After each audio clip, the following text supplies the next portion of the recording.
Hi, everybody. Long time no see. It has been a hot minute since we have had TTRPGs back on this channel here. It's wonderful to see you all. We are here tonight for one specific purpose, and it's one you've seen us do before, and it is to tell a vampire story. You see quite a few new faces among us tonight. We are joined by some luminaries in the field of TTRPGs. We have the Mandy.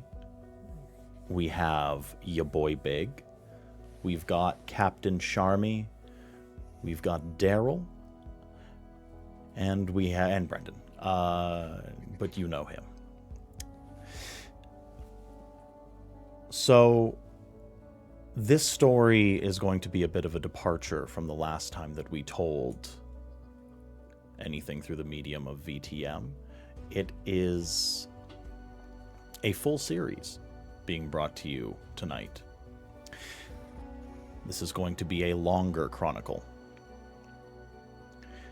And our players have brought to the table some of the best characters that I have seen in quite a long time, and I'm very, very excited for you all to get to know them. We have a couple of little hints of what everyone is playing tonight, but a part of the mystery and a part of the allure will be learning who they are as the story goes on. So, without further ado, I think we are going to jump right in to this chronicle. Uptown. Mm-hmm. I would ask, where would we find on any given night where Uptown would be hanging out, feeding? First of all, what city are we in? Tonight, and for the nights continuing, we are within the Canadian city of Calgary, Alberta. It's oldies night at Cowboys. For my American friends out there, Cowboys is a very famous country bar in the city of Calgary. I got you. Okay. Uptown is tearing up the dance floor. He has a beautiful young woman, a student from the University of Calgary. He's having a grand old time. His retainer, Rachel, is the wing woman of the century, I must say. And he is sitting in a feeling that he hasn't felt for a long time as the song changes. He's about 5'10", like what I'm wearing, but minus the jacket right now. It's hot on the dance floor, and he's trying to blend in. And Gordon Lightfoot's Sundown comes on in the bar. And all of a sudden, he's no longer standing in a bar. He's not dancing with a young woman. It's 1982. He is dancing with a woman, but in the headlights, in front of a truck, on a back road near his hometown of Brooks.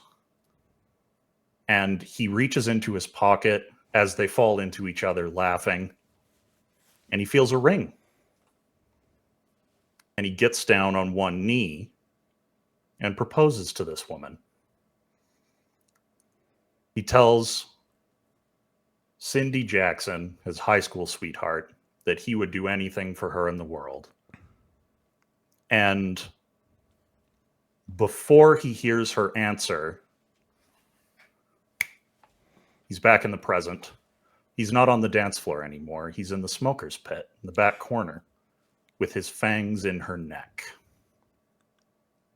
As you feel that crimson, hot, unlife-sustaining liquid pour down your throat, can I please get you to roll me a wits plus resolve? Wits and resolve. Hey, that's my best dice pool. Lucky me.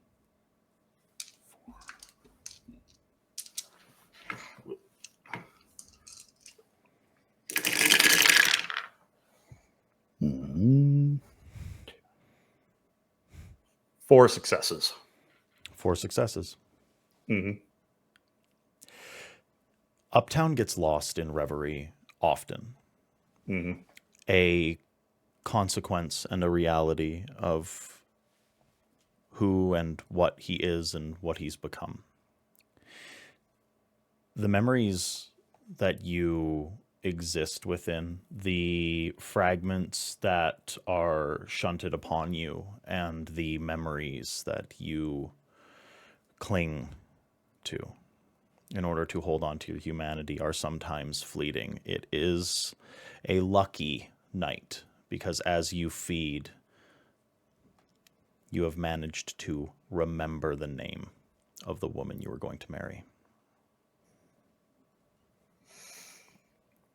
And as he comes back to that feeling that feeling leaves him, he almost snarls for a moment and then licks the wound closed, makes sure that nobody saw him.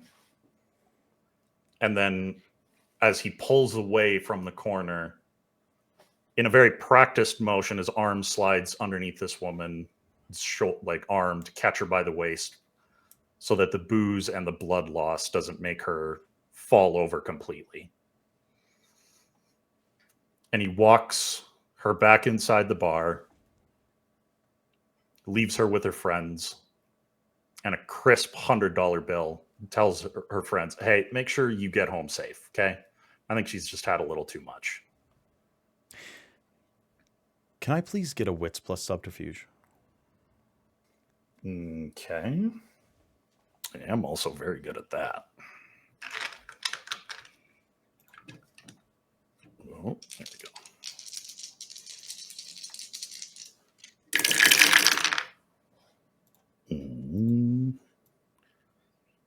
That is also 4 successes.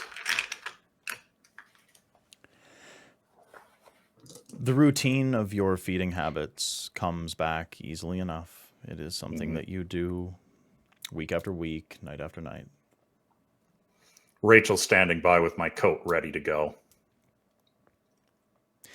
As you slide one arm into the coat and then another, Rachel whispers in your ear, we have somewhere to be. I didn't have anything on the docket. Who called? Baron LePage. Fine. I'll wait out front if you wouldn't mind bringing the car around. We are heading to Calgary Tower. Oh, it's that good. Noted. Has he gotten a hold of everyone else? Do you know? I have no idea. It was a little... Curt? He sounded rushed. Very good. All right. I will settle up at the bar, and I'll meet you out front. Sounds good. Rachel leaves you, and as she fades off into the colder exteriors of the bar, and you're left to yourself, wondering exactly what the newly minted Baron wants. We are going to zoom out from Uptown. Calgary is a cold city. It is nestled in the frozen north, in the south central of Alberta, Canada. We join this chronicle in the depths of winter. There's feet of snow on the ground. There are snow plows driving down the city streets. The sidewalks are a mess of slush, salt, sand, and ice. It's been a few weeks since this city has been racked with an upheaval, a restructuring. But we can get more into that later. We're going to zoom in on Lupe. Where would we find Lupe on any given night? Lupe is very likely attending to her temple, some ministry function of some sort. Likely wrapping up whatever fun ritual is to be had this evening. The stone walls of the temple, this hidden away, inaccessible part of one of the more vibrant nightclubs of Calgary's nightlife. Usually in the depths of winter would be quite cold, but the crush of humanity, the sheer amount of bodies, this herd of warm, breathing, beating hearts have made this a sultry, steamy, incredibly hot occasion. There are no less than 24 kine gyrating in various states of ecstasy and reverie, a sort of idolatry of what you have to offer. And as you sit, stand, are being attended to by these various kine, can I please get you to make a wits plus awareness? Oh, absolutely. Okay. Wits and awareness.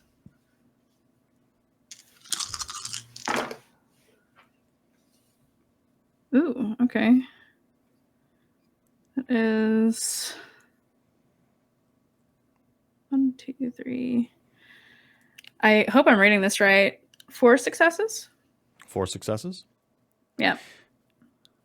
As your eyes scan the dimly lit room, as you let your gaze flow over the sweating and sultry flesh of those gathered, you notice that there is one individual who is not participating in this ritual. It is... How rude. Not anyone that you recognize. They wear a very plain face. Black suit, black tie. They sit in one of your plush chairs.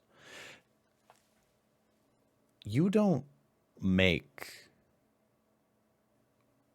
poor head counts. You know who attends. Lupe is an incredibly astute, discerning individual. You know for a fact that this man wasn't sitting in that chair but 10 minutes ago. Some sort of obfuscation has occurred, and now suddenly he is revealed, and he is staring directly at you attending your ritual.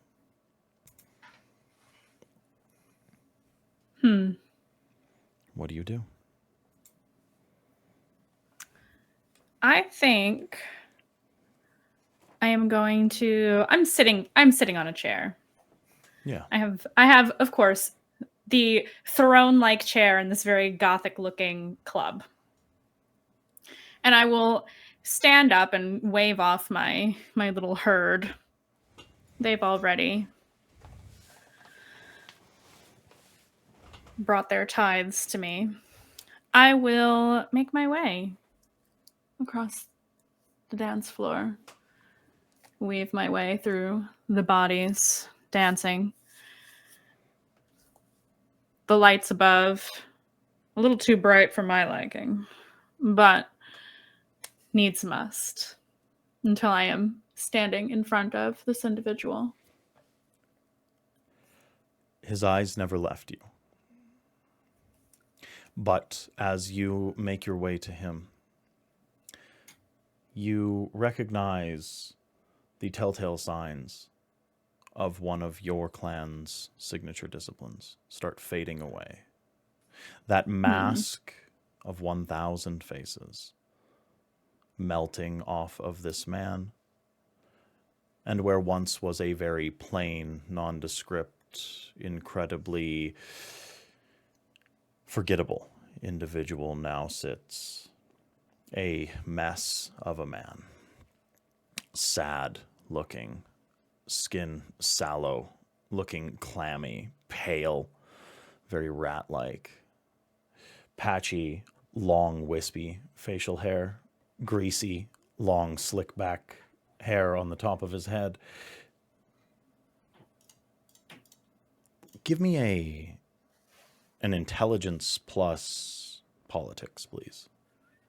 Oh, I love this. Intelligence plus politics. Okay. I have now found the downside of wearing these sunglasses today. Okay. Wait. Intelligence to politics. Yeah, okay. 2 successes. You seem to remember rumors of a man looking exactly like this. Your time spent in other political landscapes of the vampiric existence has lent you the ability to sort of hear, listen, learn, see, and note people of worth, people of value, individuals that have things to offer you. And this man that's sitting in front of you and has made this statement of sitting in on your sermon. This is Longtooth, a member of the Anarch Court, a Nosferatu. And with 2 successes, you know enough to know that the rumors that surround him are that he's been around for longer than the Camarilla were here. Longer than the Anarchs. He's more of a fixture of the city than a member of any sect or political body. He looks you up and down. Well, he should. Look at me. I look down at this disgusting man. Well, not really a man, is he? Longtooth. If I'm recalling correctly, have you come to pay tribute? I pay what's owed, and I owe you nothing. Fair enough.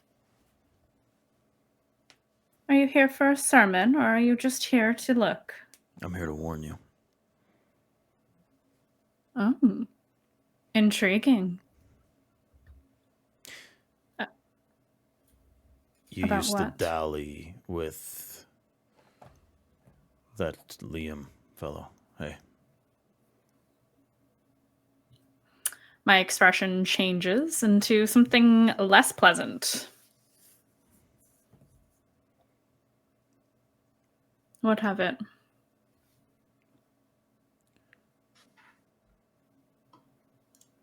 Your old acquaintance still dallies with the Camarilla. You two were close. Good for him.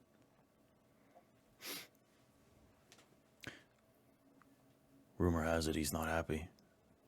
The Primogen that are left aren't happy. And she looks unbothered. From what I've heard, you're trying to be a dyed-in-the-wool, born-again Anarch, right? Do you see me sitting atop the ivory tower?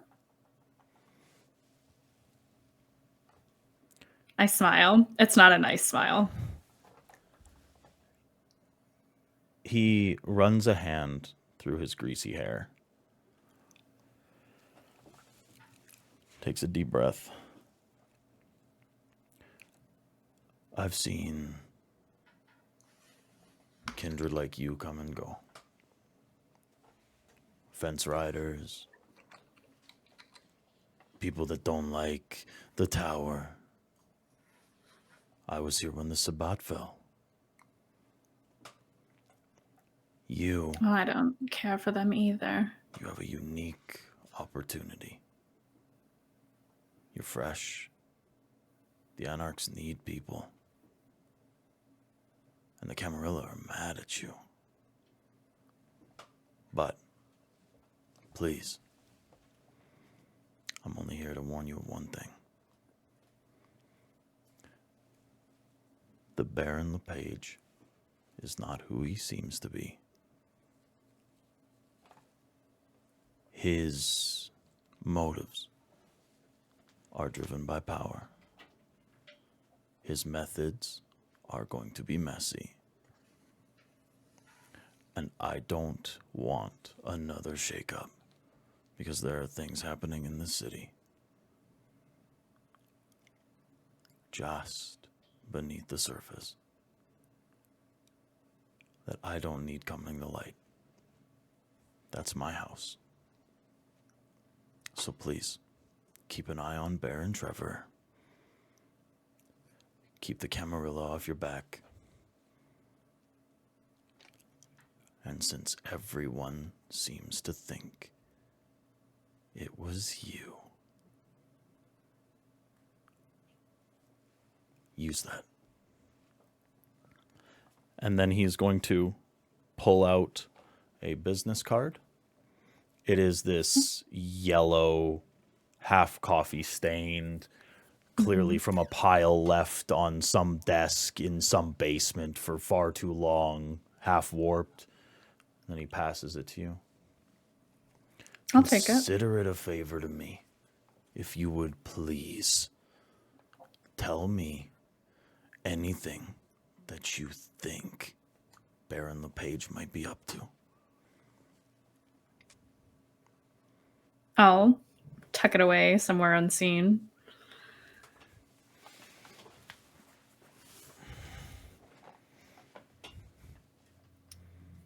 I'll keep you in mind. Thanks for the tip.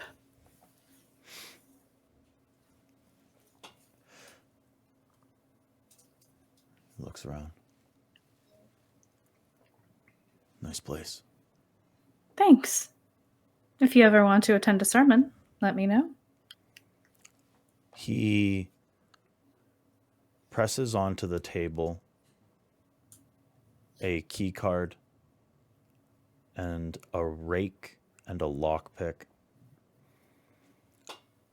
I don't usually hang my hat where the locks don't work.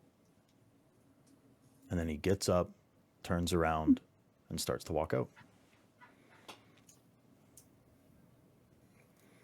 When I'm sure he's gone, I look pissed because he broke my lock. I probably have a ghoul somewhere around here, right? Oh, absolutely. Yeah.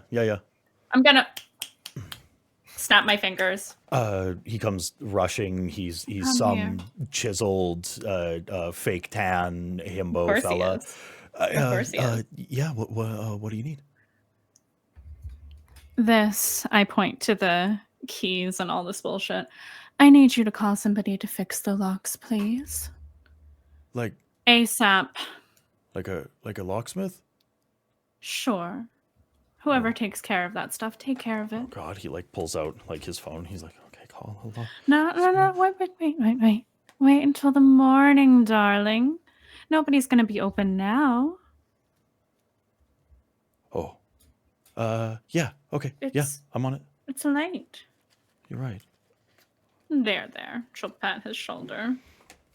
He like looks a little panicked. Okay. Put it on your list, please. Thank you.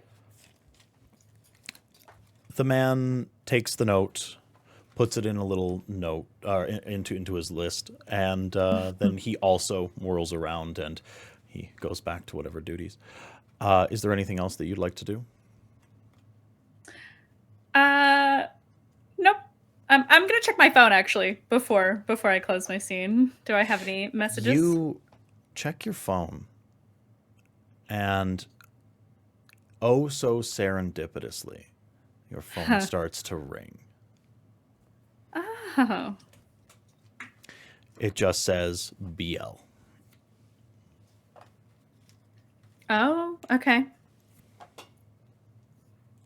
I'm so popular today. Yeah, I guess I'll answer it, but we can fill the gaps in, I suppose, if you want. Move on to the next. You get a quick terse. Calgary Tower, 45 minutes. Understood. We zoom out, and it's here that we find ourselves in the deadest part of night. Past midnight. It is bitter cold. It is the kind of cold that chills the tips of your fingers, that makes the tips of your ears burn. It is the kind that puts frost on the tip of your nose. It is the one that makes your boots stick to the ground. It is the incredible, sharp, almost pain on an inhalation of breath. There are creatures that you can tell are something unnatural just by how cold it gets. Because their breath doesn't hold any fog. There is no crystallization of the water. There is none of that. And we are going to zoom in on Texas.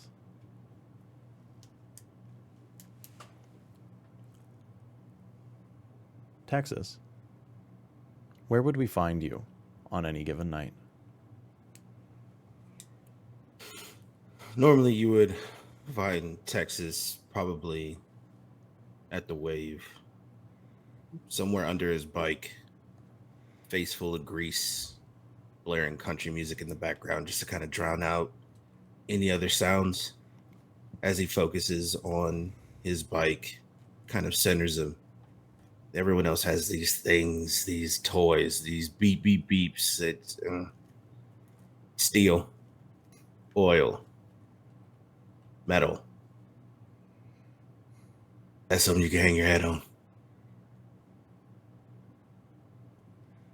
But tonight, he's on the job.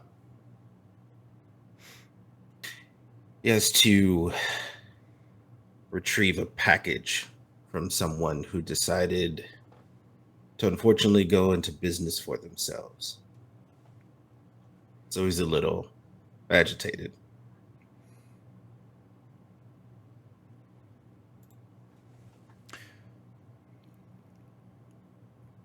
You find yourself rumbling down the streets of Calgary. On your way to a residential neighborhood. You were given an address. This man, he decided to get a little big for himself. He wanted to be a self-made man, to break out. He worked for, well, he worked for the club for some time. But unfortunately now, for him, he is holding something that does not belong to him. You reach your destination. Squat little bungalow. Detached garage. Lights are on inside.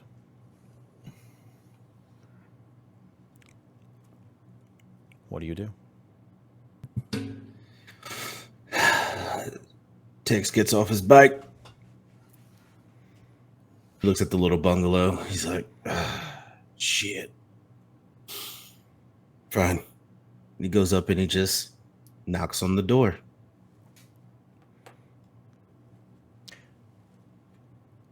You knock once. No answer.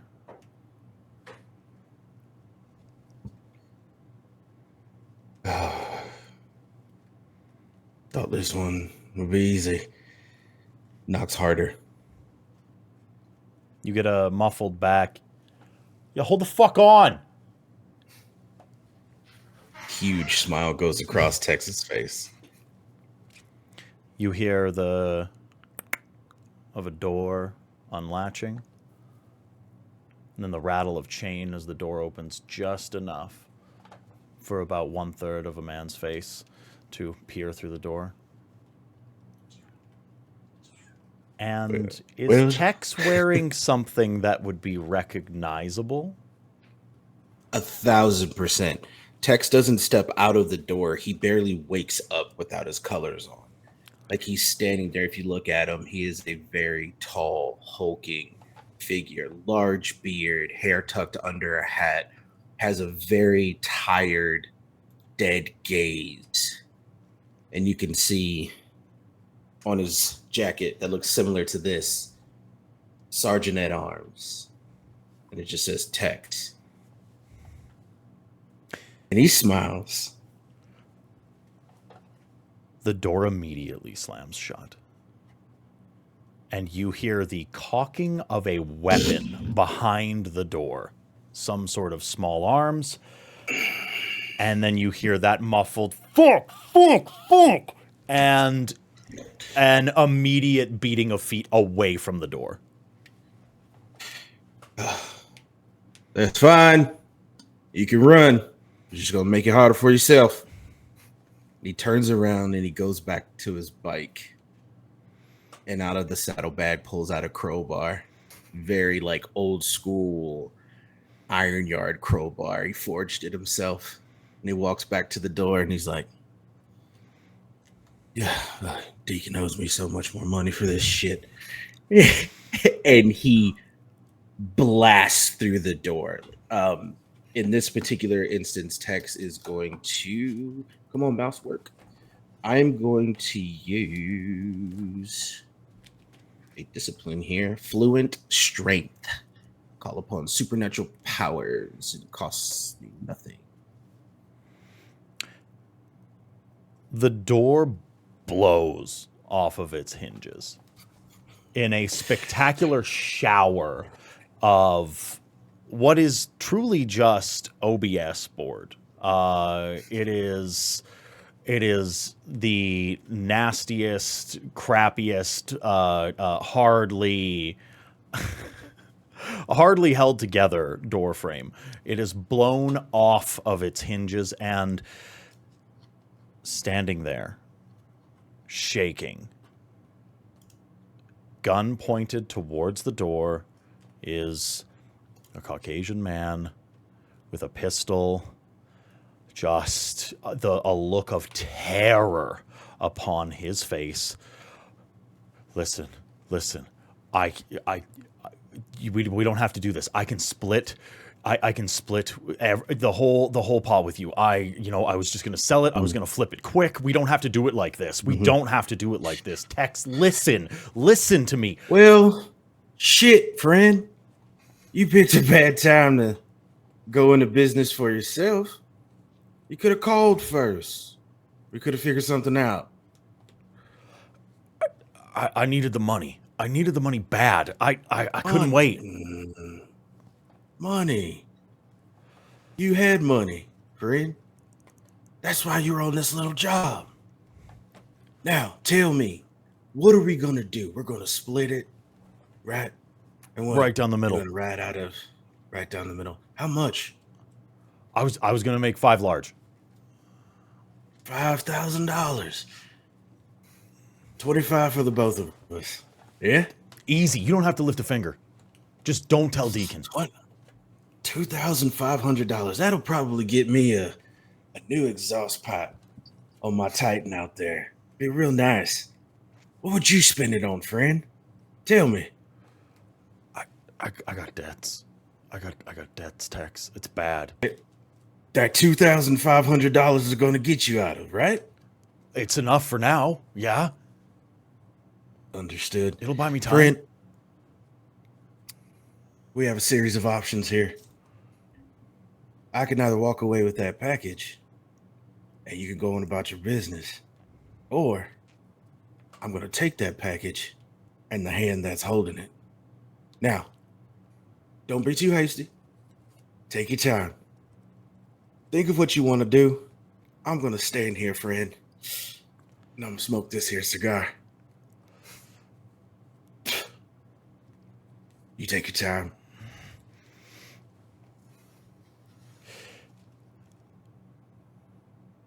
You see the man's face go completely stark white. All the color drains out of him. His hands still shaking. The room is silent. You hear the subtle tick of the clock behind you, and it seems like everything goes still. And then you hear him speak under his breath. I'm sorry, I need it more than you. And there is a cacophonous eruption of sound as he squeezes the trigger on the pistol. Texas stands there, Mm-hmm. and he takes the shot. And I would assume that there's kind of like somewhat of there's obviously residue, but it's hot because it's so cold right now. Yeah. And he puts his hand over it and he goes, "Well, shit, son. That's interesting. Now what?" You see him just... and he is going to squeeze the trigger again. I would like to soaring leap at Yeah. them before before they squeeze it. Yeah. Texas, in an instant, he's just singing in his head. And he just pounces on this guy, and he gets real close to his face. Unparalleled strength, shoulders pinned to the ground, and he goes, "You chose wrong, son. Think twice before you go against the club. You smell interesting." And fangs descend, and he tears into his entire right shoulder.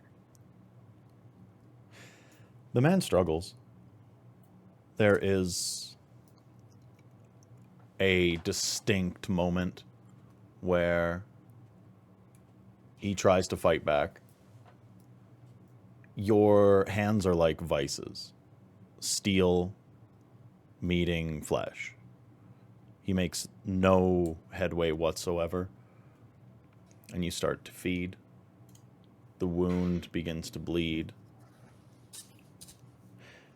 And eventually, the man fades. Does Texas kill this man? He does.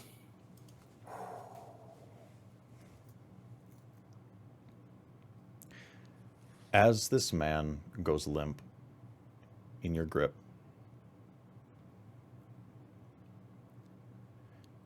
take 3 stains. Okay. And you can go ahead and completely remove your hunger. Your hunger is now at 0. I think Texas after this stands and he kind of sits there and looks around and face covered with blood. He opens his eyes and he goes, well, fuck. I was kind of hungry.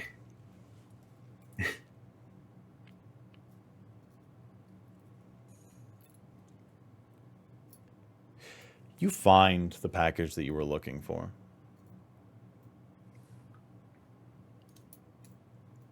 What's in it? There's nothing in it. It was an empty package. Those debts that this kid owned, part of it was to the club. This was a loyalty test. And unfortunately, son, he looks down at him. You failed.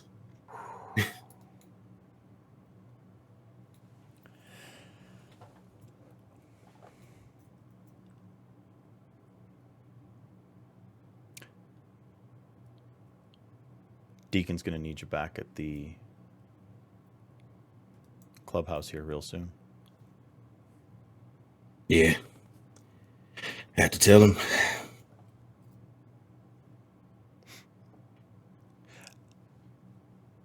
Can I presume that you hop back on your bike and just drive down to the clubhouse?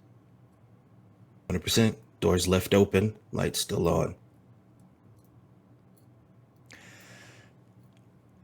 As Texas hops on his bike and starts driving away, we're going to zoom out.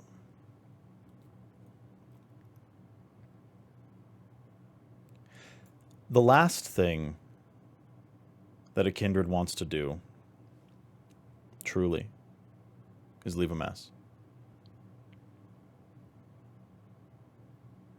There are certain clans, certain predilections, certain feeding styles that make it easier to cover up things like this. Make it look like an animal attack, breaking and entering, serial killer. There's one hallmark that's usually a problem, no matter what, and that is that full exsanguination. When you feed on someone, right to the point of their heart stopping, certain entities pick up on that. Certain organizations, certain people. But we'll deal with that later. December. What would you be doing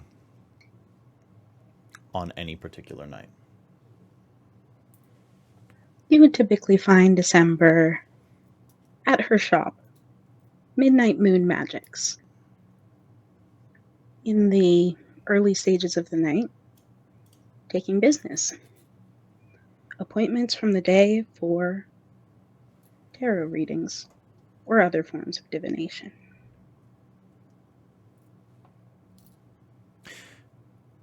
As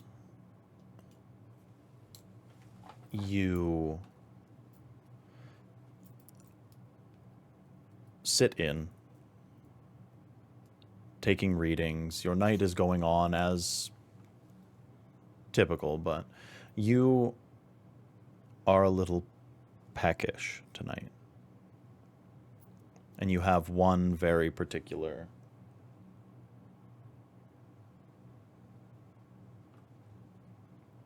individual that has come in for a reading.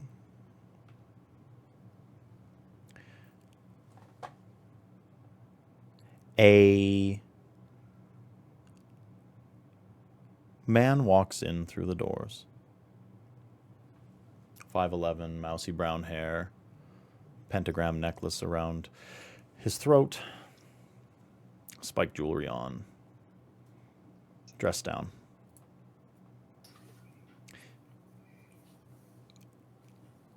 I heard that you do readings. I made an appointment. Oh, hello, darling. Yes, of course. Right this way. And she gestures towards the further into the shop where her private reading room is. Yeah, I heard yours were really special. My name's Lance. I just got into this a couple of months ago. I'm very excited to have a professional really show me the ropes. Do I just sit down? Do I have to? Is there anything special I have to do? What do I? Oh, baby, I'll give you everything you need to know. Okay. He looks a little nervous, a little mousy. You're new to the craft. Yeah, I just bought my deck. It's just from Amazon, but you know, I heard it's more about the intention. Correct. We all start somewhere. Okay. And we learn from one another when we read each other. Yeah. Okay, well, I hope I have a lot to learn. And he sits down in the seat provided, and he looks across to you, and he gets a little bit shaky. He puts his hands out for no reason for a moment. He sort of oh, that's not okay. He folds them in front of him. He's looking all proper, and he goes ruler straight to the back. He starts deep breathing. He's clearly trying to stay calm. Okay. I'm excited. I'm ready. Yeah. Do you want a drink first? I'm going to be calm and comfortable. I'd love for that. Reading. Tea, water, beer. And he thinks for a second. I'll have a beer. Yeah. Great. And she gestures, and one of her employees swings by. Beer. Brings in a couple of bottles. This is the guy you hear whispered in your ear. Yes, it'll be worth it. Yeah, all right. And turns around. Okay, so how do you begin? Lance is sitting there. He's calm. He takes a few sips out of the drink. He seems to relax. December begins by taking out her tarot deck, which is this one. Gilt edges, dark theme, and she slides it across the table towards him and says, "Shuffle. This is good practice for you.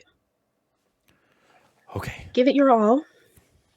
Put your intention, your thought, your desire for answers into it. And then hand it back to me." Okay. He takes the deck and he starts to shuffle.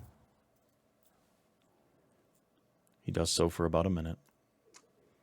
Very good. Then he hands the deck back. Okay, I thought about it.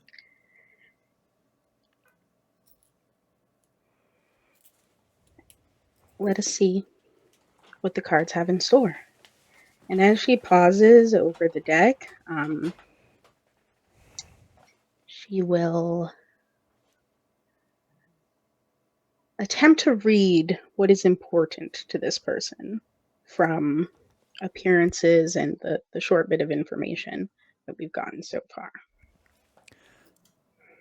Can I get from you? I'm actually going to leave this in your court. You can either give me an intelligence plus occult or a manipulation plus occult. One is you're trying to truly give this man a reading that is going to be indicative of your craft and a process that you've done many times before, and the other is telling him what he wants to hear.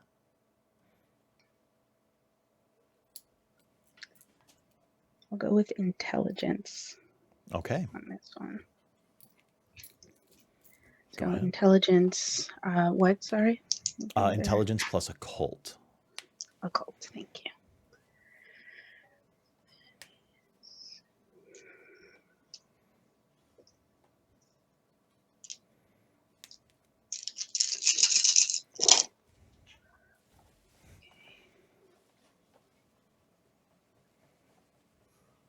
Five successes. 5 successes. What do you tell this man? What do you read for him?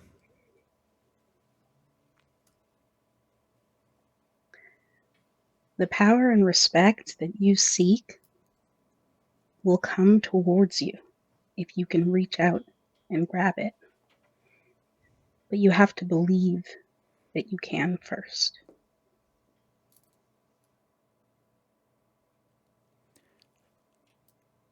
He sits with that. He watches the cards that you draw. He takes it in. He says very little during the actual reading itself. He waits. He sits. He hears you. And as he's sitting, I will follow up with, it seems there's more that you are meant for. The universe only gives as much as you are willing to put in. If we take this to the next level, we could find out more. Or you can do this work on your own. You have the tools. There isn't like another pay thing, is there? Like I don't have to give you more money? I'll do. Not money. Okay. What do I have? What do you need from me? To see further, I'll need to see your blood. My what? She'll take out a chalice, silver chalice, place it on the table before her. A small, intricate dagger. As much as you are willing to spill to get the answers that you desire into this cup. Oh. Can I please get you to roll me a charisma plus subterfuge?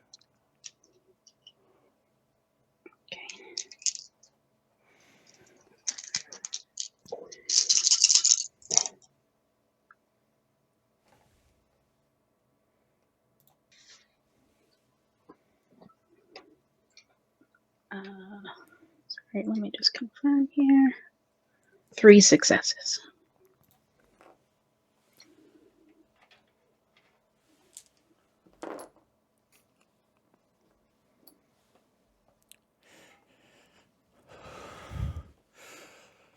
Okay.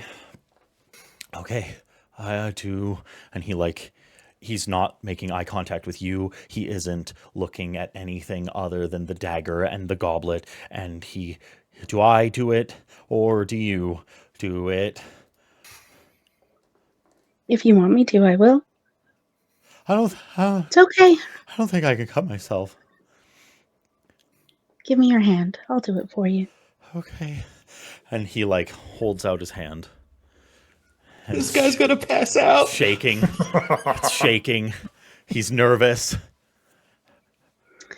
And December will clutch his hand very warmly, kind of settle his shaking, raise the knife, Okay. and make a small cut to start. And Flinches. the tip of her finger, she'll just and taste the blood. Why taste it? Okay. This is getting weird. What do you gotta? Okay. What do you? And in the moment he's freaking out, I Yeah. want to use the blood sorcery power, a taste for blood, to Yeah. discern his resonance, the state he's in, any information I can get out of his blood in this moment. The blood that is running through this poor young man is choleric. He is a sad, wet rat man. He's not looking his best. His facial hair is scraggly. He's searching for spiritualism wherever he can find it. He's looking for meaning. He's looking for answers. He's sad. He needs help. And you feel that resonate throughout his blood. He is kind. He is just human. There is nothing special about this man, besides the fact that he does carry a resonance.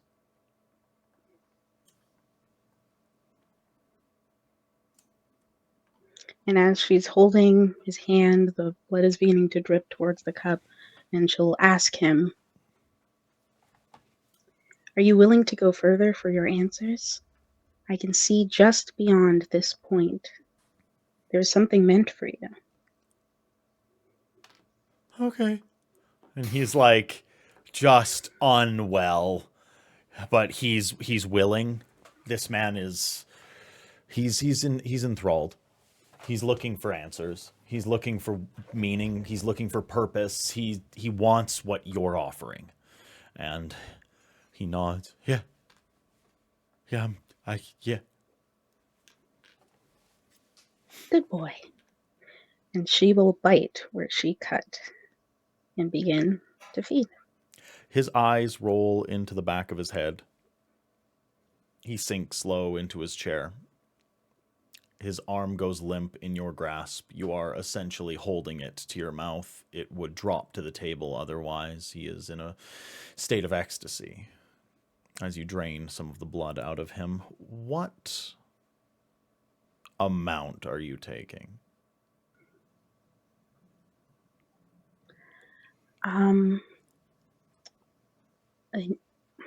Not so much that he could not leave here in the next little while. Tremendous. But enough to sate some hunger for now. You are sated. You feed. It is successful. You have done the work. This is, to some, very likely an undue process when it comes to feeding. But for December, this is part and parcel of keeping the beast at bay.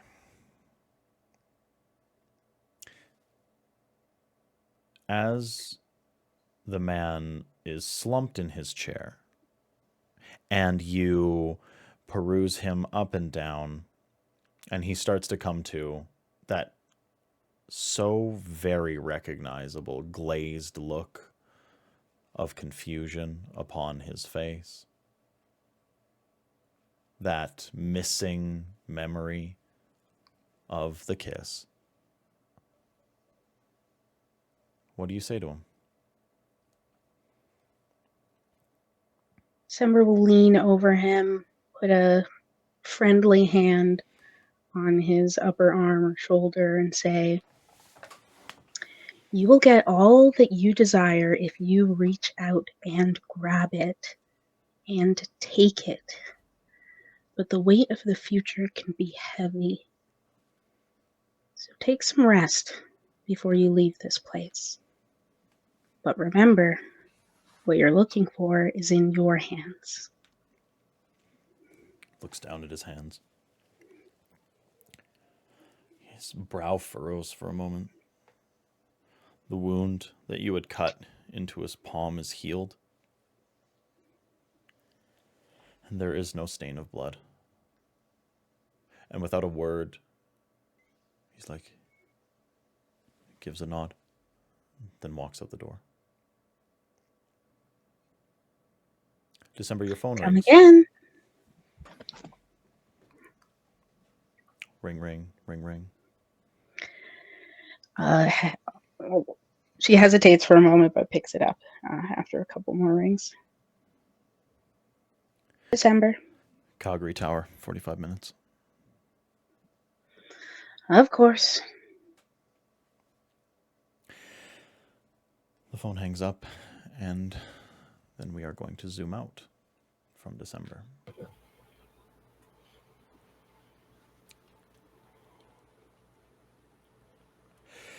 Some kindred, they operate as brutes, bullies. Some maintain low profiles and work in the seedy underbelly.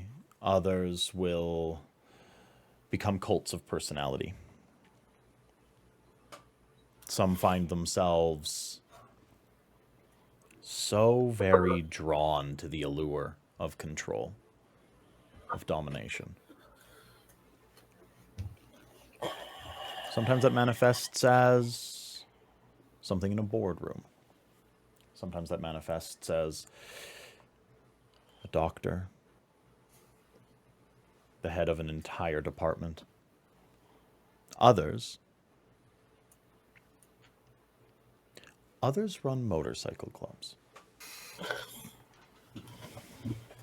And they use that as an avenue for all sorts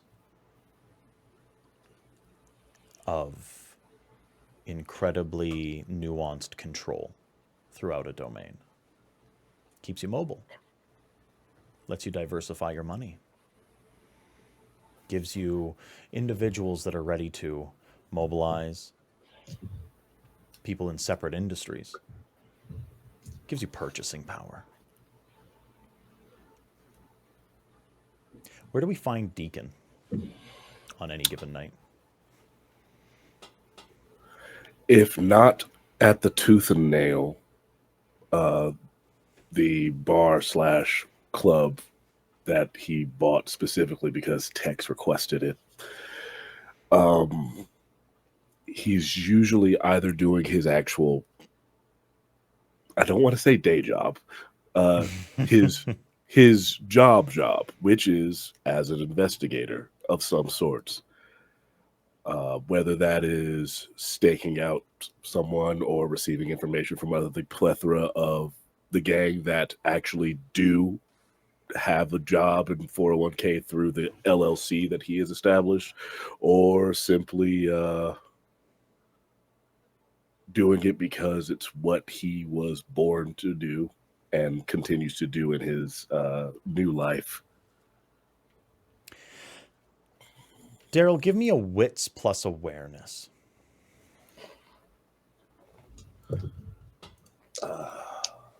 Cool. The last Ventru I made had no dots in awareness and 1 dot in wits. I didn't go that route with this one.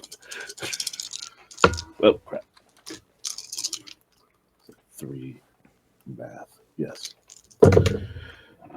That is 3 successes.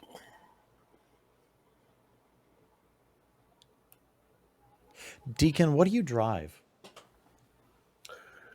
Tonight, because as you said, there's a recent snowfall. It's about a foot of snow. He is in his truck, and calling it a truck is as close to a term as what a normal person would call it. It looks like something that Batman would drive. Specifically, this is a real company. He drives a Resvani Arsenal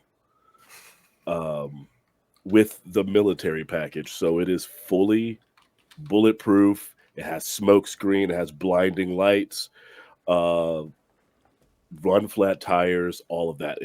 It is terrifying to see if it's chasing after you or just an oddity on the street. If you see it, it's something like, oh wow, I'd like to have one of those. I wonder how much they cost. You probably can't afford it unless you got like $230,000 lying around. You sit in this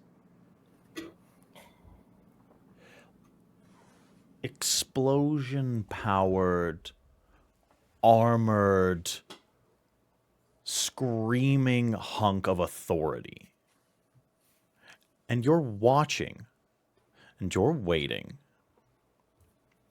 for a very specific vehicle to drive by. Yep.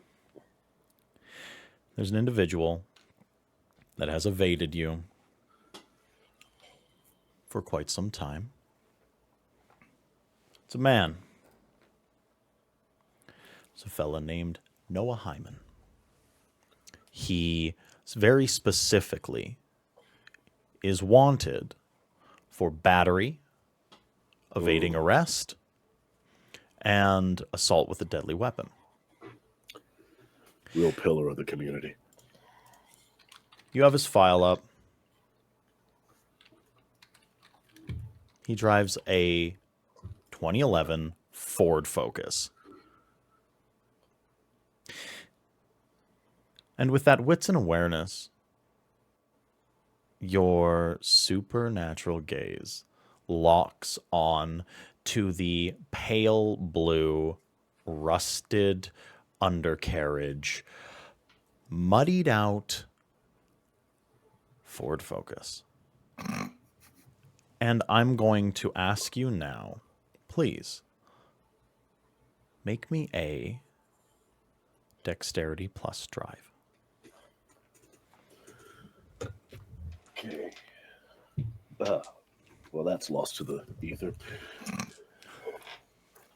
Dex plus.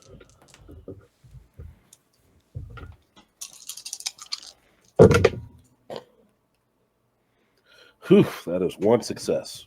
One success. Yeah. Deacon,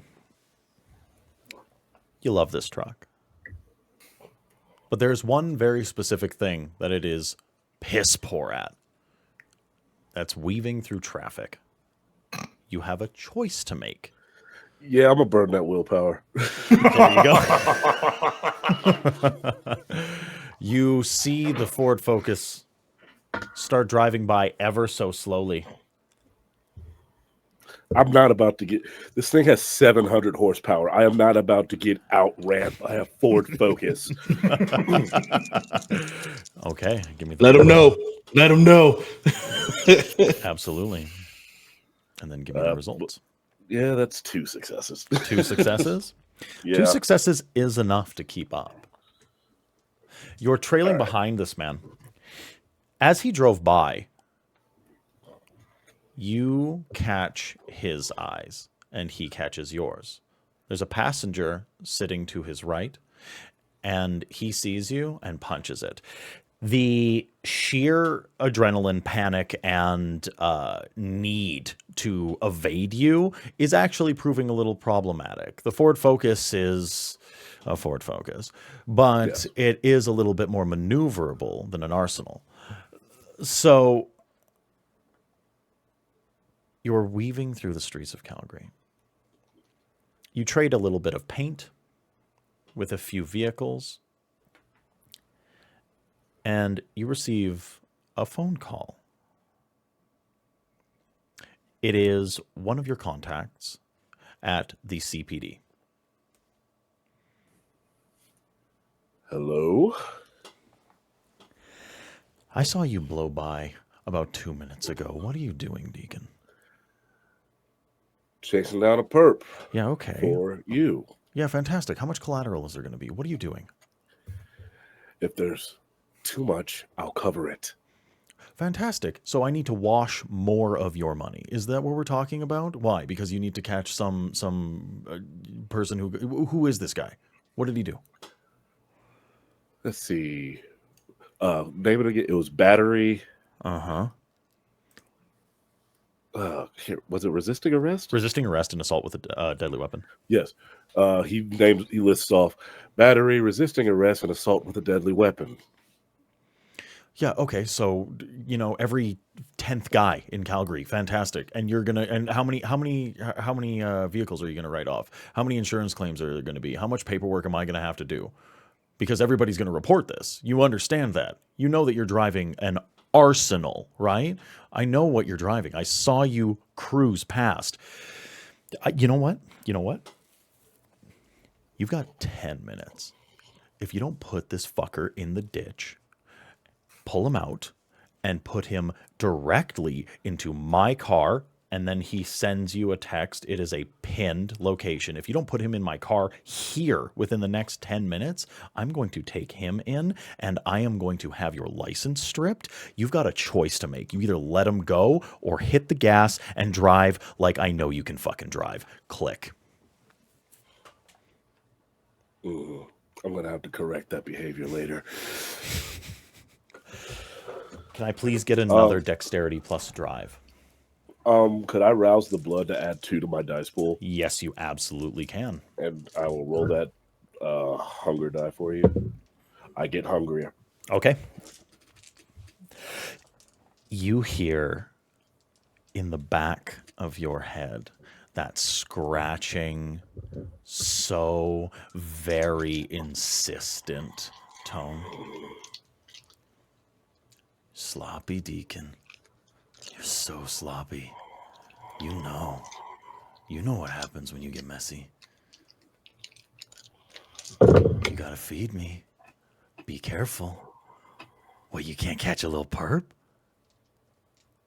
You're really gonna blow your wad on this fucking guy? That's not very kingly of you. That's not very much of a monarch, is it? Your bloodline's disappointed, Deacon. Cut it out. And then the voice stops. The combination of being spoken to the way I was just spoken to, and the fact that I know I can catch him and just hear, I agree. I fucking agree. And that is 7 successes with a messy critical. Ooh! Okay, fantastic.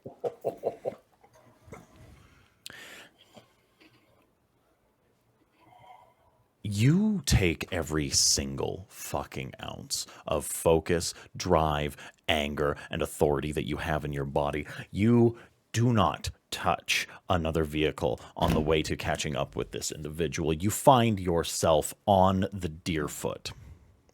Quite literally, the biggest lane of traffic going into Calgary, Alberta. This gets a little messy.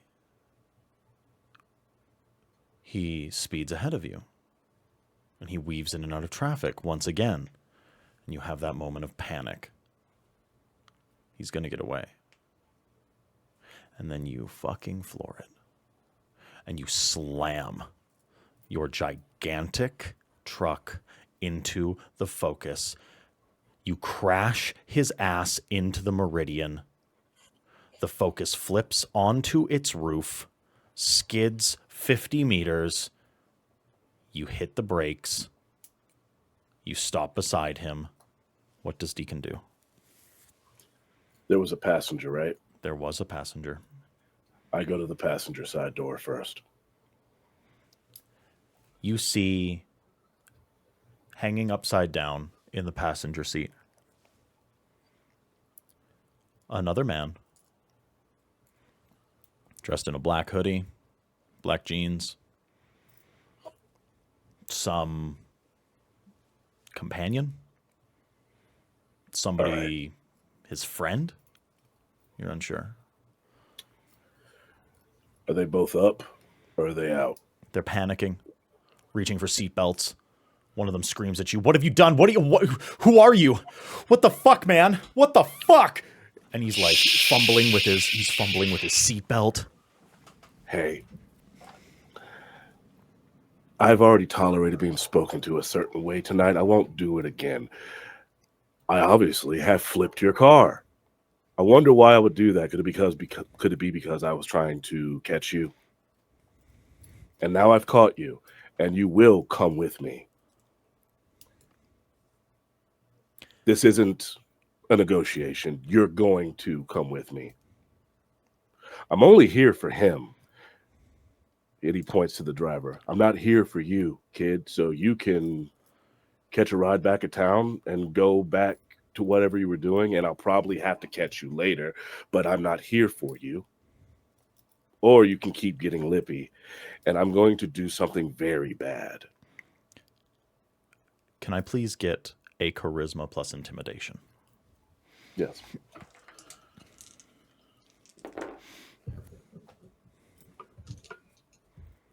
Oh, wait, no. That's 2 hunger die.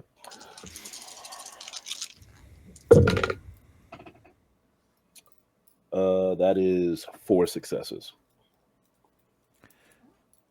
There isn't a moment of hesitation. The seatbelt clicks. The man slams into the roof of the flipped vehicle. He crawls out of the window. His eyes don't leave you up until the moment where he spins on a heel and sprints away. Okay, this is the passenger. That is the passenger. The one who is in the driver's seat, Noah Hyman. The one who is your quarry. He cannot seem to fumble with his seatbelt enough. He can't get unstuck. He's struggling. He's getting twisted up. Hey, Noah. I'm going to give you time to get loose. Calm down. Calm. You've already lost the night. No need to spike your blood pressure. No need to panic. You should be afraid. Because if you do something stupid, I'm not in the car anymore, Noah. I'm right here. He fumbles with his seatbelt. Eventually it clicks. He tumbles out of the vehicle, shivering from adrenaline and cold. This is a thin man. Yeah. Frail. You read his file. It was assault, battery, resisting arrest. He ran from the cops after he was done beating his wife. Deacon. Mm-hmm. You can see he's got a weapon on him. I'm looking him dead in his eyes. When he stands up, I do say, yes.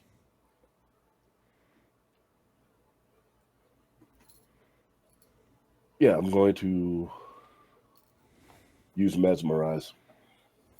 Give me a rouse check.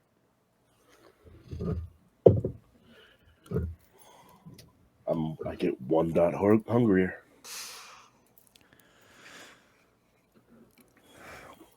If it was possible, still, with your lack of a pulse and anatomy, for your skin to go even colder, for your face to go even paler, for the humanity to drain out of you just a little bit more, it would. You hear that voice in the back of your head. It's not as pushy this time. It's condescending. Be better. That's all it says.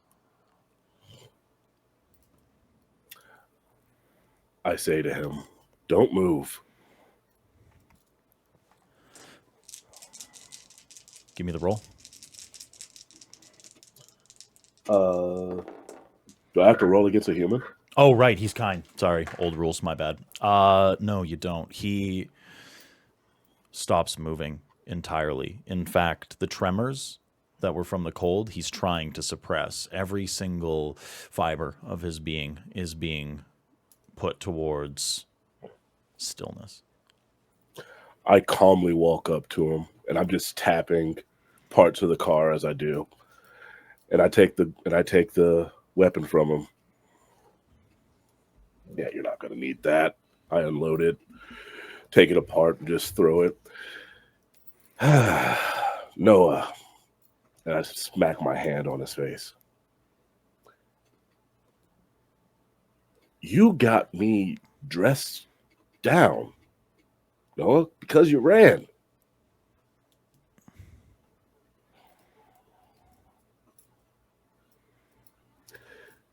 I'm not going to give a speech. I bite him.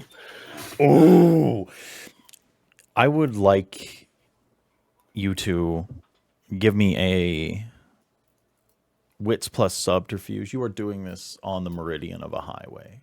there are vehicles flowing by. There's a certain lack of subtlety to what you're doing right now, but you are hungry. With my, so that's just 3 dice because I don't have any dice in subterfuge.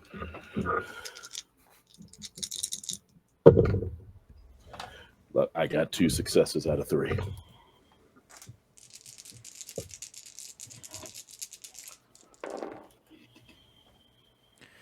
We'll see what comes of that later.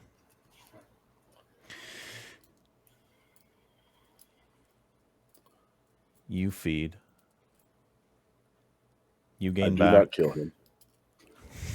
I was going to ask. You gain back I how don't much kill him. blood?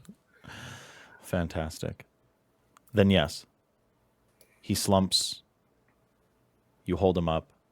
You drain just enough. Can I presume that you load him into the arsenal and then drive to the pinned location? Yes. I lick the wound so it closes. Of course. There's a little bit of a pileup. You understand that your contacts at the police department are going to disregard some of the calls that are coming right now. Mm-hmm. And then you load up and drive away. You drop off the perp at the location. Your contact gives you no further guff. The job is done. Have somebody go pick up his car.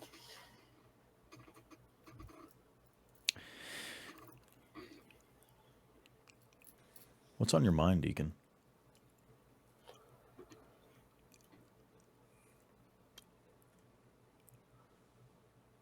I'm trying my best not to address the way I was spoken to because I need the contact. And I'm very self-aware of the fact that my fuse is quite short.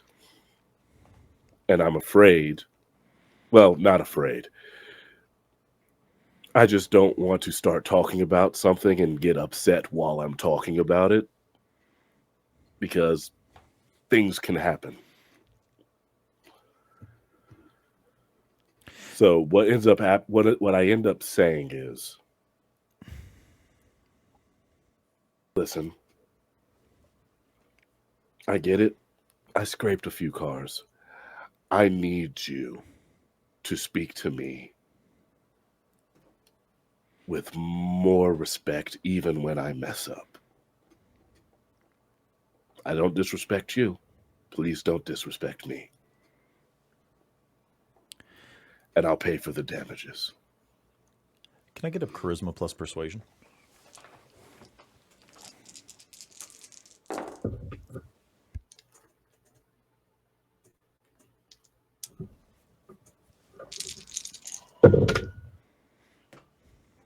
That's 1 success.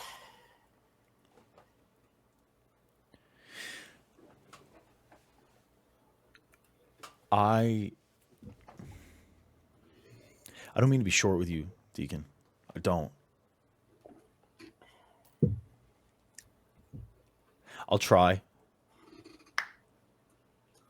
You got to understand how much of a mess this is for me. You know how hard it is to write off this kind of trouble? I've got 3 days worth of paperwork. I know you help, and I appreciate you. Sometimes you just make it hard. And I always fix it. I know. Maybe I'll worry about the day that you don't. The day that I don't fix it, trust and believe it won't just be coming down on your head.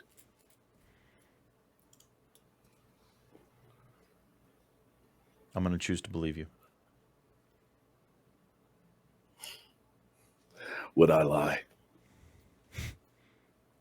Only to the people that need to be lied to.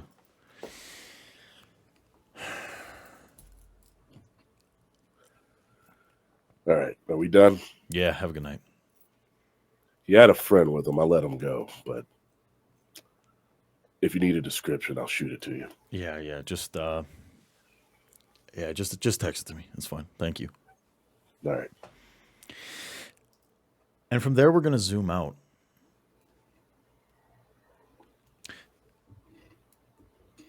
A snapshot into the life of a kindred is usually quite akin to this. Depravity, mysticism, violence, mystery, thrills, and blood.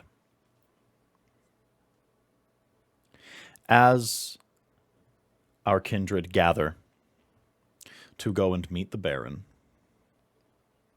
that is where we are going to take our break.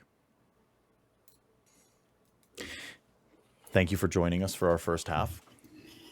We will see you in about 10 minutes. Yes, a break. We're having a short break. We will see you in about 10 minutes. We're going to go in human, get some water, blood, whatever. But we'll see you super soon. Hello, everyone. We are back. We return to our troop. Gathered outside of the Calgary Tower, suspiciously absent of human population. Out in the parking lot, a small collection of vehicles.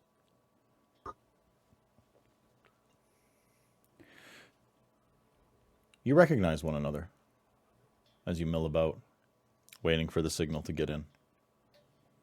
Uptown and Tex, Deacon, Lupe. Uptown's on the December. phone, and he's not being particularly quiet. Okay.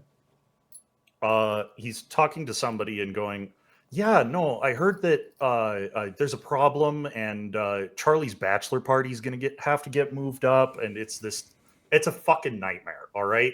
So if you could move that inspection down like a couple weeks, that would be lovely. I know he works in the downtown office, and he usually takes care of this sort of thing, but I mean, I'm certain we can make something happen, right? I have influenced city bureaucracy too. Yeah. And I want the inspections at the tower here moved up a week sooner than normal because this absolute fucker thinks he can call me here at the drop of a hat. Nothing crazy, just his inspections not happening when he thinks they should. I like that. Yeah. Mhm. You can definitely pull those strings. I would like you to make a charisma plus persuasion. You have a certain Okay. understanding of what your influence is trying to accomplish, and it is trying to accomplish it against a certain amount of friction. Yes. Yeah. Okay. So that is one. And let's see how that goes. God damn, on 4 dice, 4 successes. We will see what comes of that later. Mm-hmm. You all receive a simultaneous text. A simple, we're waiting. Click.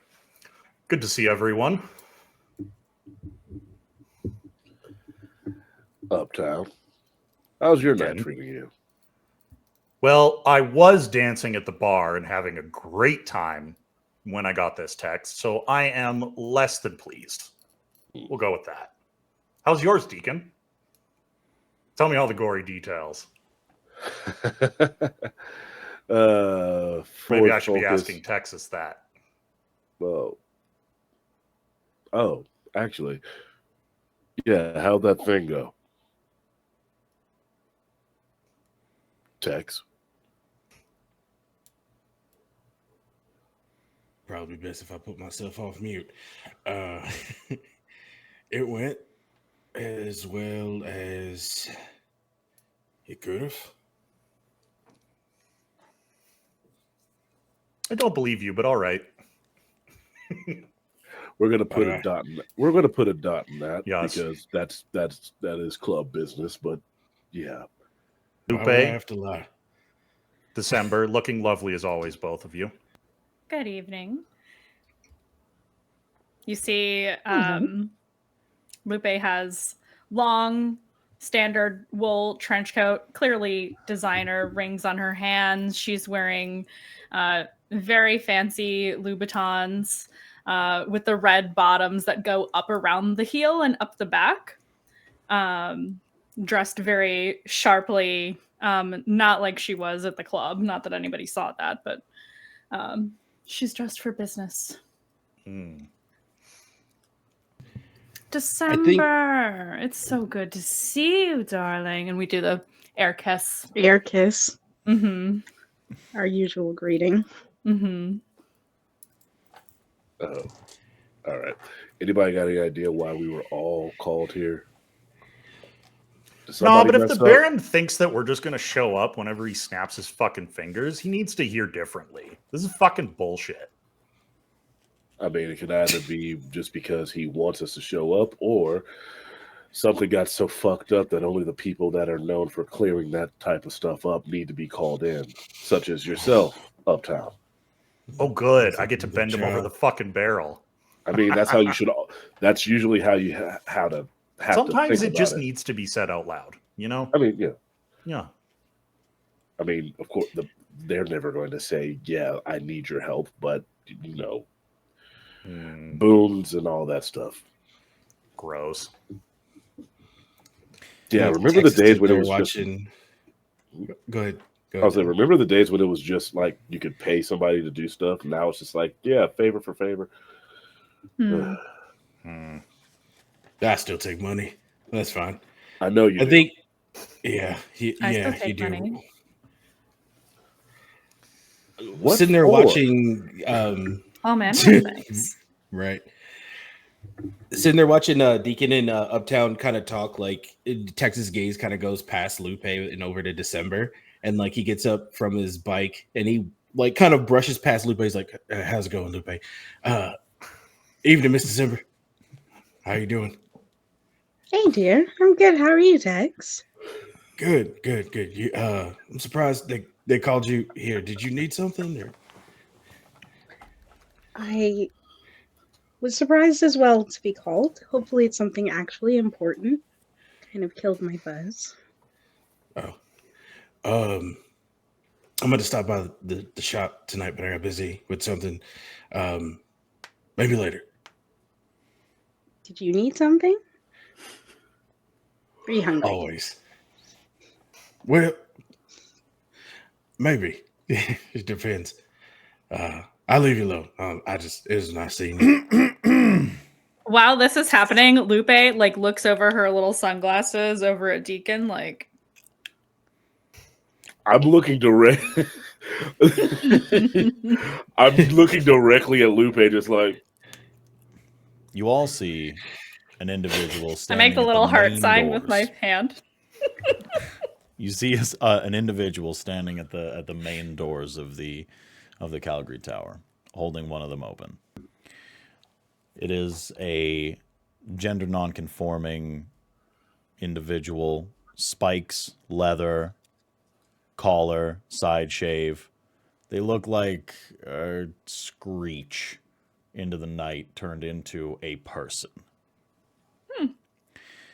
For those of you that are local to the Calgary scene, you understand that standing before you is Fox Grayson, the lead singer of the punk trio Sapphic Erection.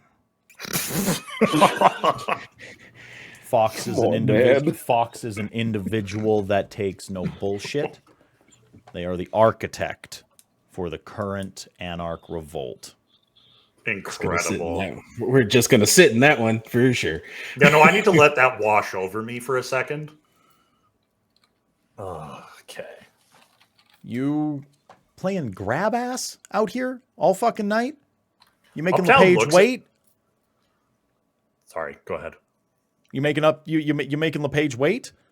Honestly, I'm sure you have so many important things on your agenda. I get it. You have, I don't know, orgies to get to and holes to crawl under and you know. Who is this walking hot topic? Don't start with me, Texas. You fucking transplant. Don't start with me. Okay. Get up the fucking Yeah, stairs. LePage needs you. I'm not gonna sit here and take shit from a walking. You're gonna fucking emo take as player. much shit as I want you to fucking take, tough guy.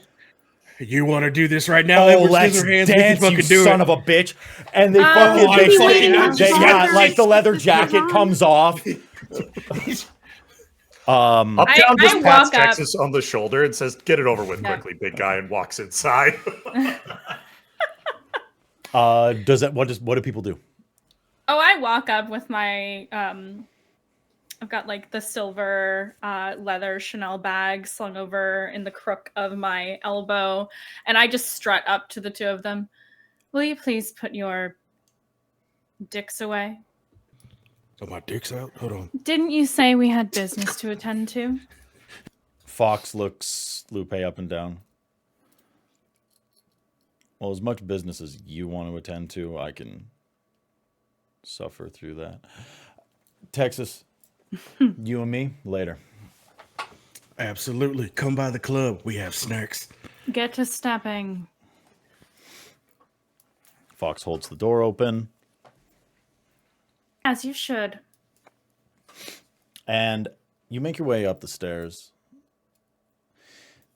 eventually getting to the top of the tower. There's a small access hatch. It's a little, for some of you, beneath you. It's kind of grimy. It's just a hatch onto the roof, but as you get up there, it's a bit of a sight.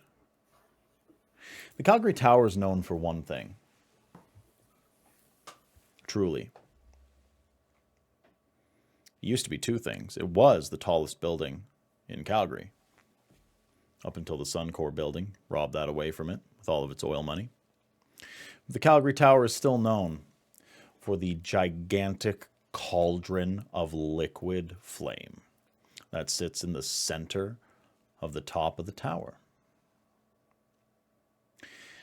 Set up above this cauldron is a set of stairs and an iron grate, a platform that seems to have been erected in some sort of suspension.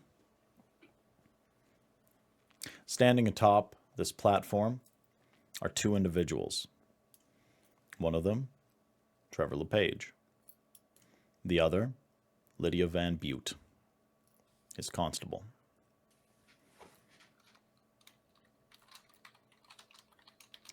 Lydia Van Butte is the picture of a businesswoman dragged directly out of 1987.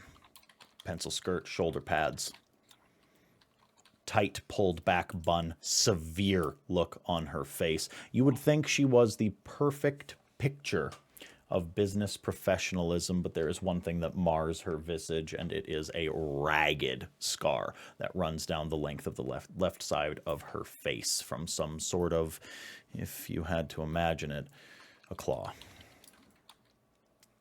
Baron Trevor LePage. Baron Trevor LePage was a former blue-collar man. He wears the attire of one. Coveralls, oil-stained. He's a rugged man. Not hard on the eyes. Chiseled jaw, scruff beard. Embraced in his prime. He looks down at you with piercing green eyes. And then he gestures between him and Lydia. There's an individual in between the two of them, on their knees with a bag over their head.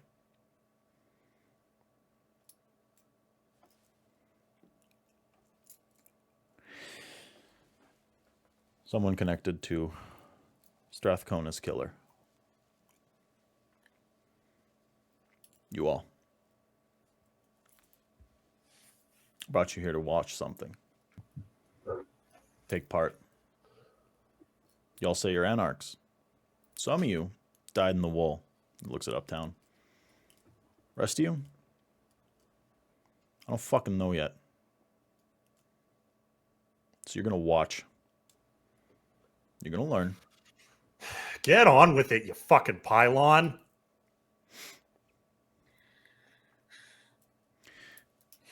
You never were one to wait. Uh-uh. You got to understand, though, Uptown. You shouldn't be hungry for what I'm about to do.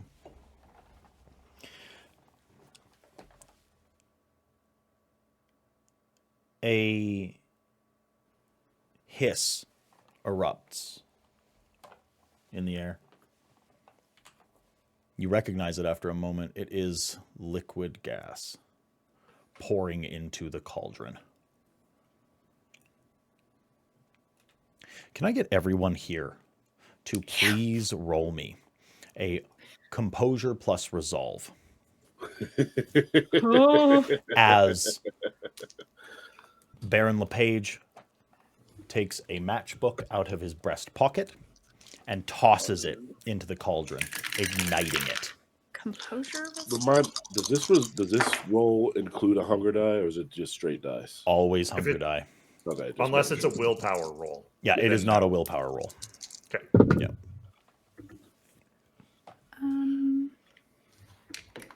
One. Okay. I have to look at my. I have to look at this. Take your I time. don't know if this counts. Well, I have one with stars and one with not, but I have 2 successes. 3. Gotcha. 4 for December. How many for Uptown? 4 for Uptown. Gotcha. I had to spend a willpower, though. Okay. Noted.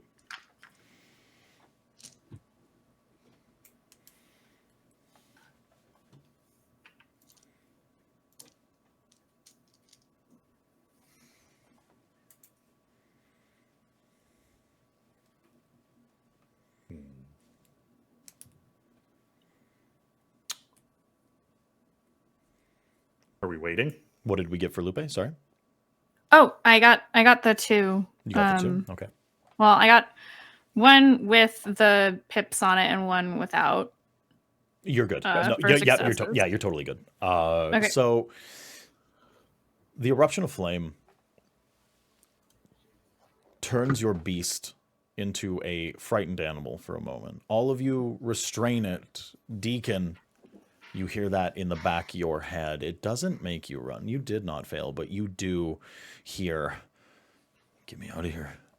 Get me the fuck out of here, Deacon. We don't have to be here. There's no fucking point. Sometimes valor is running. Sometimes retreat is necessary. Kings lead from the back. More often than not, we don't have to be here. We don't have to fucking be here."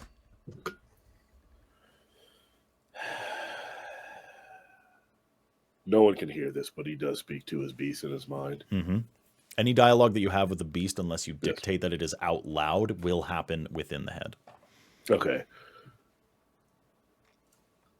We don't have to be here, but I do have to bide my time. Just a So sharp, we'll wait for now. just a sharp, terse, "You're making a fucking mistake," and then it goes quiet. This eruption of flame is dramatic, and you can only imagine that it's here for one thing. Lydia rips the hood off of the head of the individual in the middle of the platform.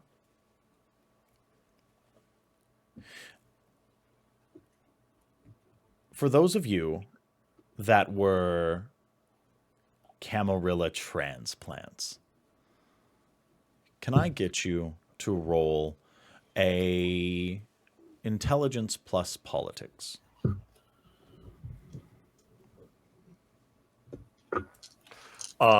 Aaron, I'm not a Camarilla transplant, but can I try some kind of like investigation? Because I have a specialization in profiling to see if I can parse out who this is.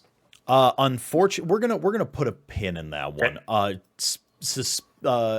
Specifically because this individual is a little low profile. Okay, Yeah. sounds good. 2 for successes. Lupe, 2 for Tex, 2 for December, and a goose egg for Deacon. Not bestial. Just a Not regular. bestial? Fantastic. I just all Mhm. blanks. Lupe December in Texas. You recognize that this was no one of real world-shaking significance, but this was the old Ventru Primogen's whip. No one rolled high enough to know their name, but you've all attended Elysium. You recognize the face. You've heard whispers of who they are, what they look like, what they're about. You all wonder, why now? Why kill them? What's happening? LePage looks to you all. I see. Some of you recognize him. That's good. This one was there when Strathcona died. Little fucking suspicious. Says he can't remember anything. We done the work. I got in his head. I know he was there. Lydia grabs the back of his head, a handful of hair. Turns his head to face her. Isn't that right? You fucking whelp. Not a thought in that fucking head, hey? You had it all ripped out of you. You can't tell us a damn thing. Well, then I guess you get to pay for what your sire didn't want to share. Strathcona just couldn't fucking die easy, could he? And then Lydia picks him up by the hair and tosses him with supernatural force into this cauldron of flame. And it is eerie. It is hard to watch. He squirms in the bottom of the cauldron, but he doesn't scream. He doesn't say a word. There's no sound that escapes his throat. There is not a peep. He writhes and twists. His skin flakes like paper. And before long, there is nothing but charred bone in the bottom of the cauldron.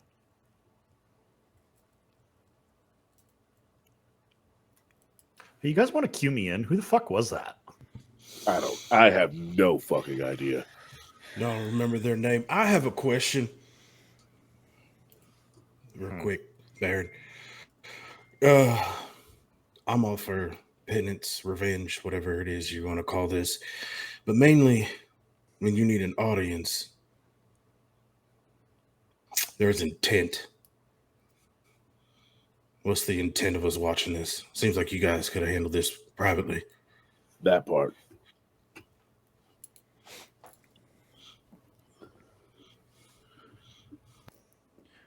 I need something from you.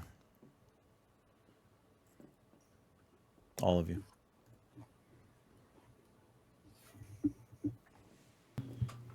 Strathcona died. The old prince is dead. And the tower is shouting about it. They don't like how much authority I have. They don't like that my people listen. They don't like how much of this domain I've carved out. There's still Primogen around. There are still bootlicking, ivory tower worshipping dogs skulking around Calgary. And the problem that I have is that there are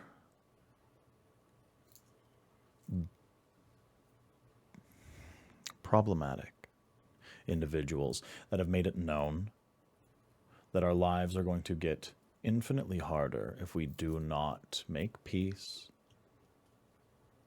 and discover who killed Strathcona. They want their pound of flesh. They want a paper trail. They need justice. They're bastardized, backwards justice for their dead sweet prince. So you called us here to watch a guy get burned to death because he couldn't give you information. And now you're telling us, basically, if we can't get you the information, that's going to be us. Is that the whole thing you're going for? Either that or it's an implication because you can't get the info. You wouldn't be alone in your mistake because we were here too. You're all anarchs now. You don't just jump the fence, Deacon. That's not how it works. Okay. If I fall, if we don't get what we need and find out who Strathcona died to, everyone's life gets harder. Every single one of us. I am not putting any anarchs in the cauldron. You switch sides. You got jumped in. It's fine. You're one of us now. A real fraternity. That means something. I want to trust you all. I really do. Trust is bought through oath and deed.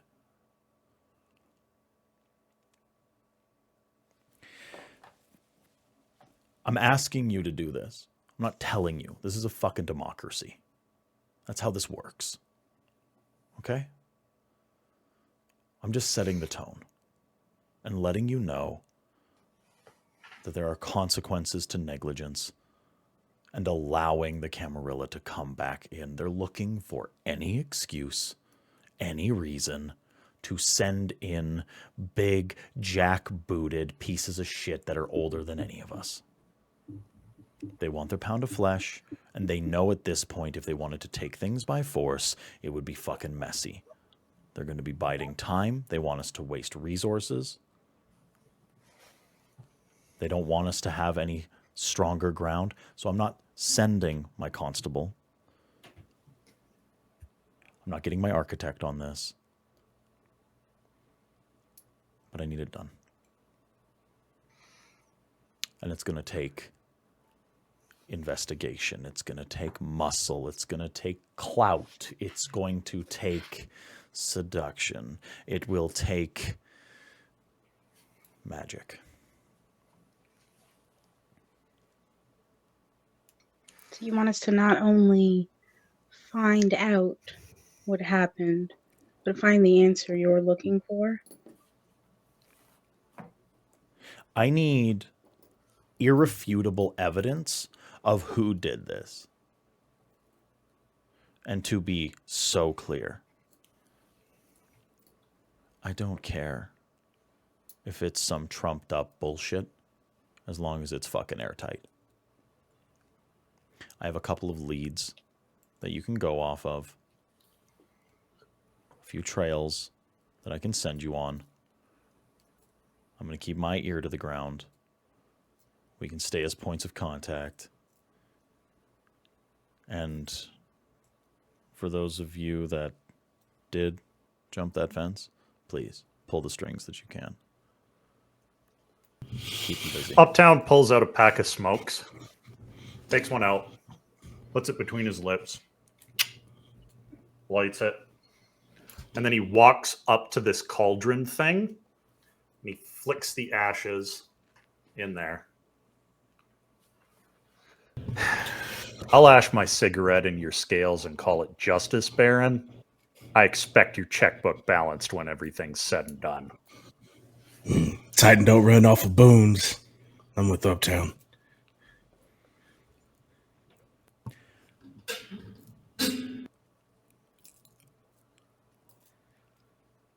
What do you want? When this all settles, I'll be ruling over Calgary. Mm-hmm. Truly. Yep. So what do you want? When the dust settles, when the scales tip to us, when all the cards are in my hand, and I get to slice up what we have here, what do you want?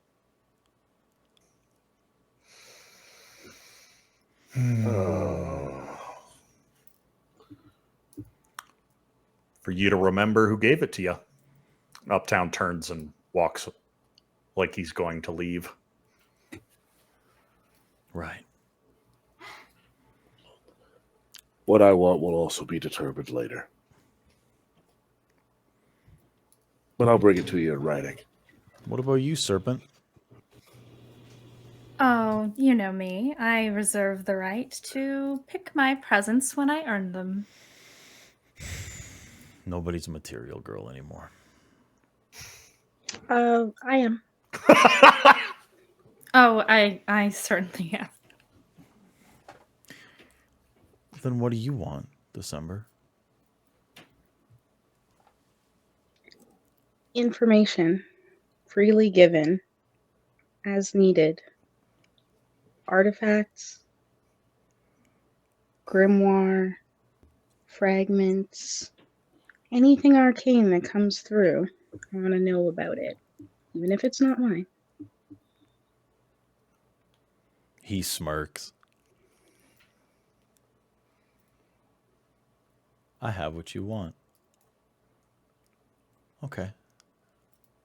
Fair game. That I can do. I look forward to receiving it. What about you, Tex?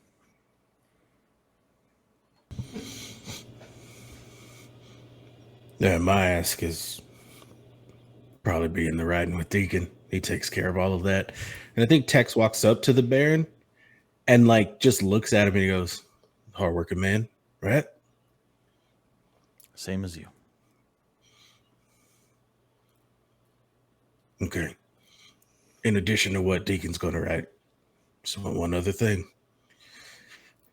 I want to be left alone. I'm not an Anarch lapdog. You need my help, you come and you ask respectfully. Not like this. That and maybe some land. Canada is a little dry. You'll figure it out, right? I'll figure it out. Pleasure doing business.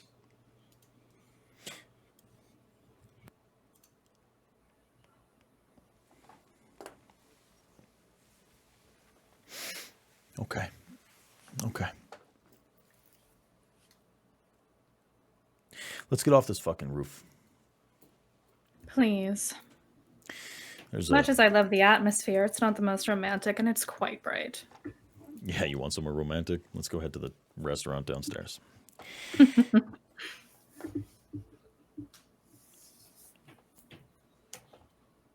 Lydia, as everyone else clutters out, Lydia taps Uptown on the shoulder.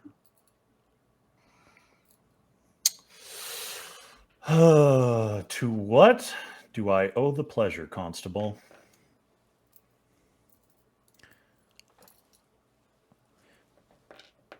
There's going to come a day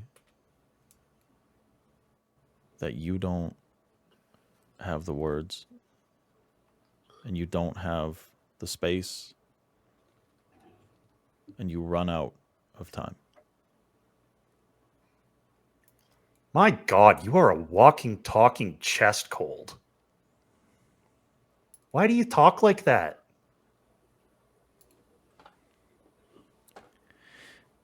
I'm like, what do you want me to say?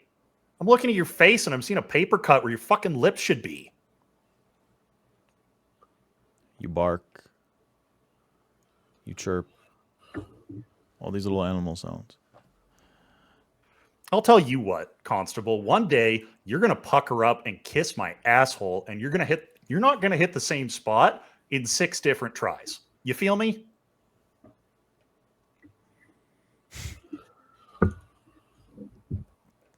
Listen, I respect the Baron because he puts his fucking money where his mouth is.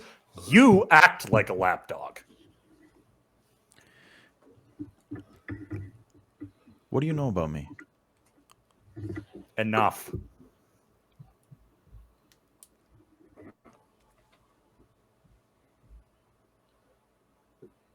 You're just too young, too dumb.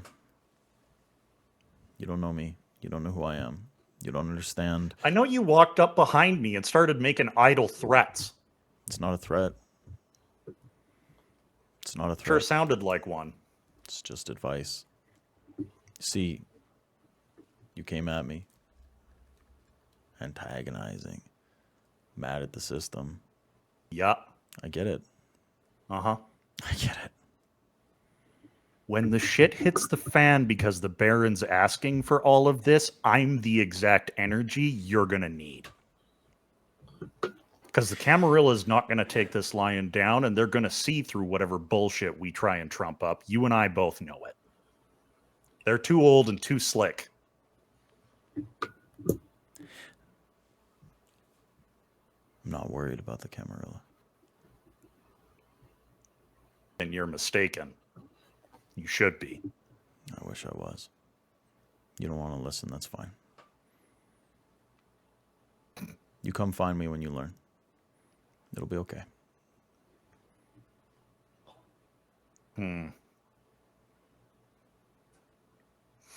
Well, this has been... I'm not going to lie to you. This has been fucking... This sucks. This is bad. I don't like this. Okay.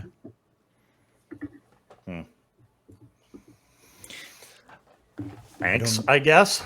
I don't need you to be comfy, and I don't need you to like it. I need you to fucking live.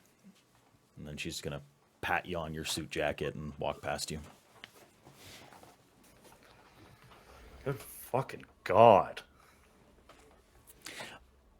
You all gather in the restaurant. Sit around a table. There's a couple of attendee ghouls, mesmerized kind. It's hard to tell. But you're brought beverages for those that can imbibe. You're brought different luxuries. Show good faith. The Baron sits down at the table, not aside, not standing above you. He sits as an equal. He pulls a folio out of his breast pocket, and he places it on the table.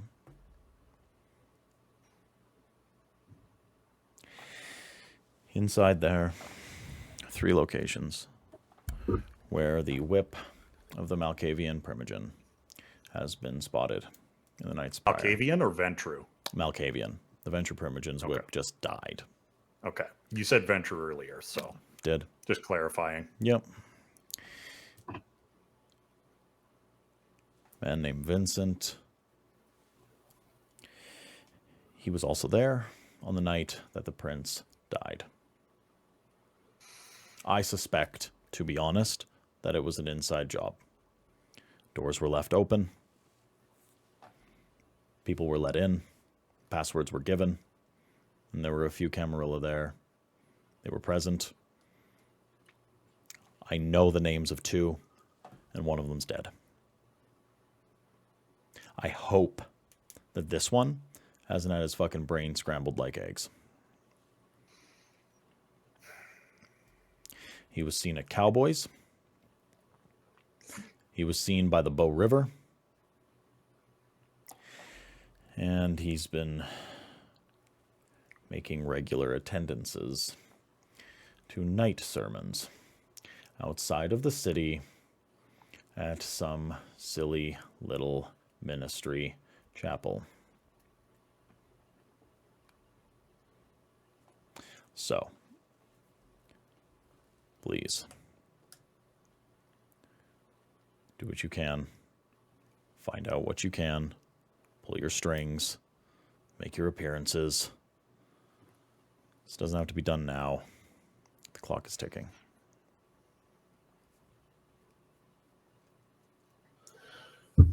If I may, storyteller, how's the lighting in here? Dim enough. Dim enough. Mhm. It is not terrible. It's low light. About half of the lights in the restaurant are off. It's Mhm. like the evening lighting. Oh, excellent. I take my little sunglasses off. Do I know which ministry refuge You know he's talking very about? specifically the exact one. Yes. Okay. You know of only one other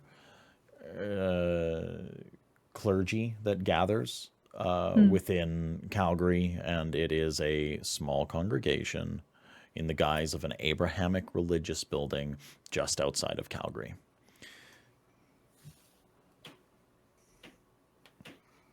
This is good information. It should be easy enough to find him.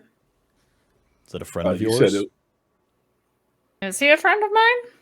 No. Probably not, right? There is the only person that has come from that congregation is the priestess, the individual that has visited your abode one singular time to pay homage. That was it. Okay. No, not familiar with him directly.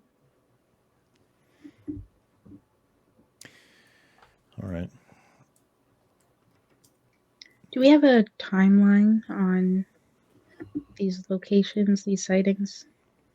It's all in the dossier there, but yeah, he's been spotted there in the past 3 weeks since the prince's death. Uptown picks up the folio and starts looking through it. I was just about to grab it. Mhm. He's clearly holding it so people can look over his shoulder if they want. They can read it at the same time. Sure. Oh yeah, I'm peeking. Yeah, you all gather around it. There's a collection of, within the folio is a collection of photographs, of statements, as well as December and Lupe both recognize that there is ritual formulae that has been notarized on 2 laminated pages, and it is the details of a blood ritual used to track December. You know it very well. You recognize it immediately, and it is the results of which X material was used to track X individual through these locations. It took this amount of time. The ritual was cast under these circumstances. He put his best into this. It's becoming very obvious that as much as it might seem as if he's like, yeah, no, you need to do this, there's not a timeline, he has put every single resource that he possibly can. It's a little suspicious, the fact that he's not sending anyone else onto this venture after spending all of these resources. But you seem to have as much information as he can give. From just looking over this with my investigative skill, besides what they've been able to track down via blood magic, can I gather any other repetitive Patterns. patterns? Thank you. I almost said factors. Yes, repetitive patterns outside of the locations that they've narrowed it down to via blood magic.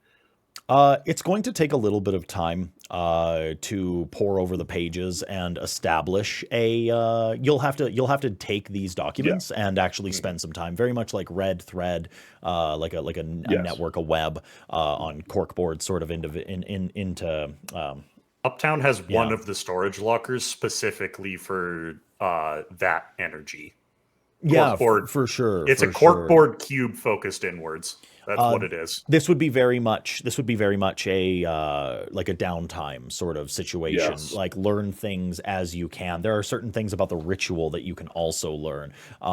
The photographs may give you a little bit more evidence. These are like he has been seen at these places. You have recognized that these are the locations that you've been given. The blood ritual led to the Bow River. The photographs see him coming and going from cowboys.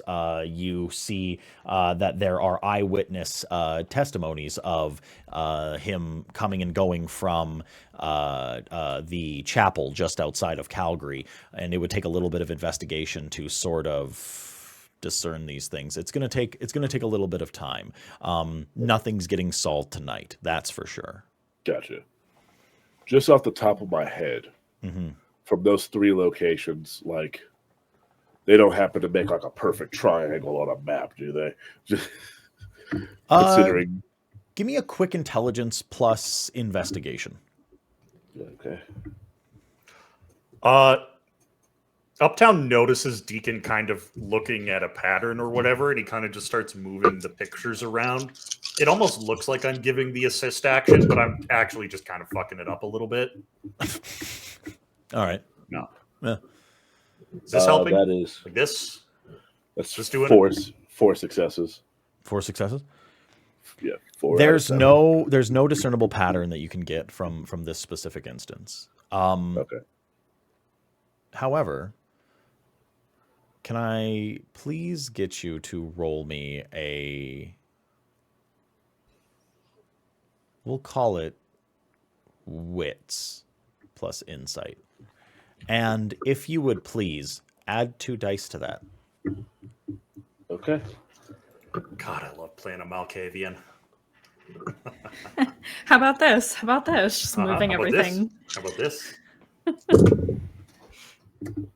This one or this Holy. one? Okay. There's 2. So there's 2 ways to take this. Actually, no. Either way, I do get a bestial, not a bestial, but a messy critical. Oh, I got 3. I got 2 onks with stars, and 1 on my blood die. I got an onk with fangs. So how many successes? That's. I would leave it to the storyteller if you want to take this, because 3 of this are the crit dice. However, which ones you want to, if you want to make it a. So that would be a critical. So you would add an additional 2 successes. Yes. Yeah. So 5? So 5 successes. No, that'd be. I have 1, 2, 3. That's 6 successes. 6 successes, fantastic. Like I said, I have two of my regular dice had onks with stars. My blood die that I rolled also had an onk with fangs. Oh, fantastic! Which is, yeah. And then I got 1 regular success. I was like, I'll leave it to you if you want to make that a messy critical or a normal one, because I can have either or in this moment. So we're not going to dive too terribly deep into it, but Deacon, you're looking at these pictures and you see something. You see something unsettling that I think only truly you would recognize in one of the photographs. It's reminiscent of an event that had occurred not too terribly long ago for you. It sends a chill down your spine. It takes everything for you not to slam the pictures on the table, and the folks around the table notice that Deacon gets uncomfortable holding this photo. It's obvious.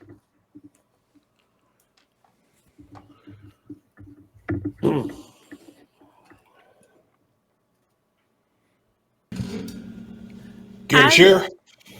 As I notice his expression change, do I recognize him? what he's looking at?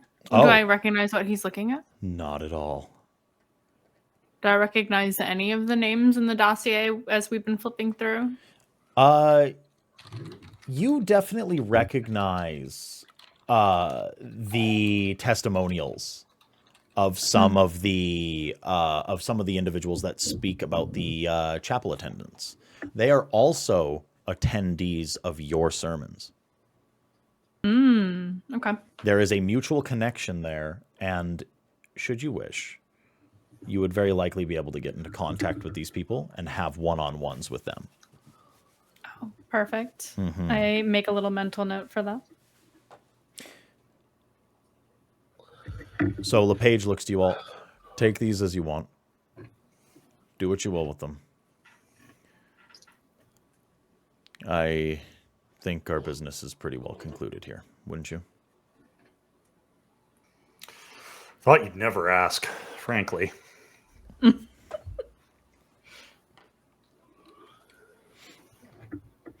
No, yeah. Uptown. Yeah. It's just business.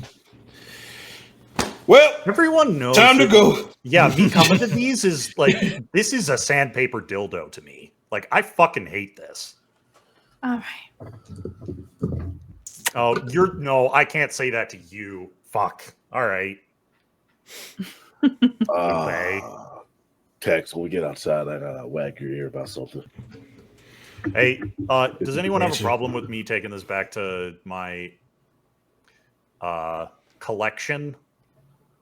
I'll send copies. I need something out of it. Yeah, I need copies. Yeah, Or I'll a make copy, copies. please. Yeah. Yeah, you two, I'm going to send you all of the occult mumbo jumbo. That's not really my wheelhouse. I'll give you the specs I need when we get outside. I know where to find it. Yeah. Texas, So- do you care? I'm sure you don't have anything in that big bag for me, wizard. It's okay. Yeah. You, I assume we're saying this as we are walking yeah, out. you're definitely. Yeah. This is definitely a Yeah. walk and talk situation. You make your way Before out of the before we building. leave fully, I go for Trevor a little wave. He gives you a terse nod.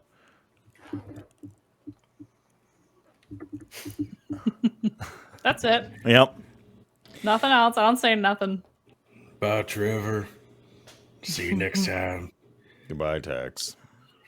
Balance tonight will be the night that I will fall that's for enough. you. That's enough. Get the fuck out of my tower. Deacon just simply goes, Baron. Deacon. You all make your way outside, and we will assume that you disseminate the information, the dossier, make copies, what have you. People get access to the things that they need. I have Rachel make a And- milk run. Yeah, for sure, not a problem. And then is there? And then I heard that Deacon and Tex needed to speak. Yeah. Okay. Yep. So how exactly did that thing go? It went exactly how you thought, Deacon. I mean, here's the thing that I have a problem with. Why do you keep sending me on these runs with people that I told you in the beginning aren't worth their salt?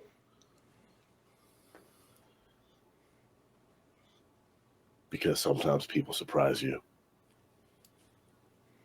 I've been around a very long time, Deacon, seen a lot of things, done a lot too. Still haven't been surprised.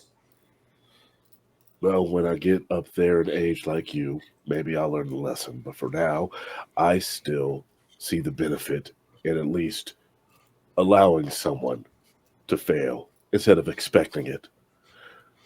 So I'm assuming this individual shuffled off either the motor coil or has run away or is going to wake up in a hospital. Please tell me if they've shuffled off this motor coil. It just looks like an attack or something like that. Yeah, they're fucking dead. Yeah, okay, yeah. All right. Yeah, I kicked in the front door when they decided to point a gun at me. Or at least they tried to. Well, no, they succeeded. They just a couple bullet wounds. How'd they go? I mean, if the body did you take care of the body? Like, is the body gone? The house gone? Did you? No, so listen, I know you got that thing going on with you in the back of your mind. Mine's not as loud. It's more prevalent. I wear it on my sleeves. Somebody broke in. Animal attack. It's Canada. It happens. Somebody broke in and did an animal attack. It's a terrible neighborhood. Leave the door wide open. Things wander in. Tex, I need a hungry? cleanup crew. No, I'm not hungry. Okay. I had a very large snack. So you're saying there's What? a body without What, Deke? any blood? You know what that looks like if someone finds it. I know what it looks like, and I keep telling you not to send me on these haphazard missions.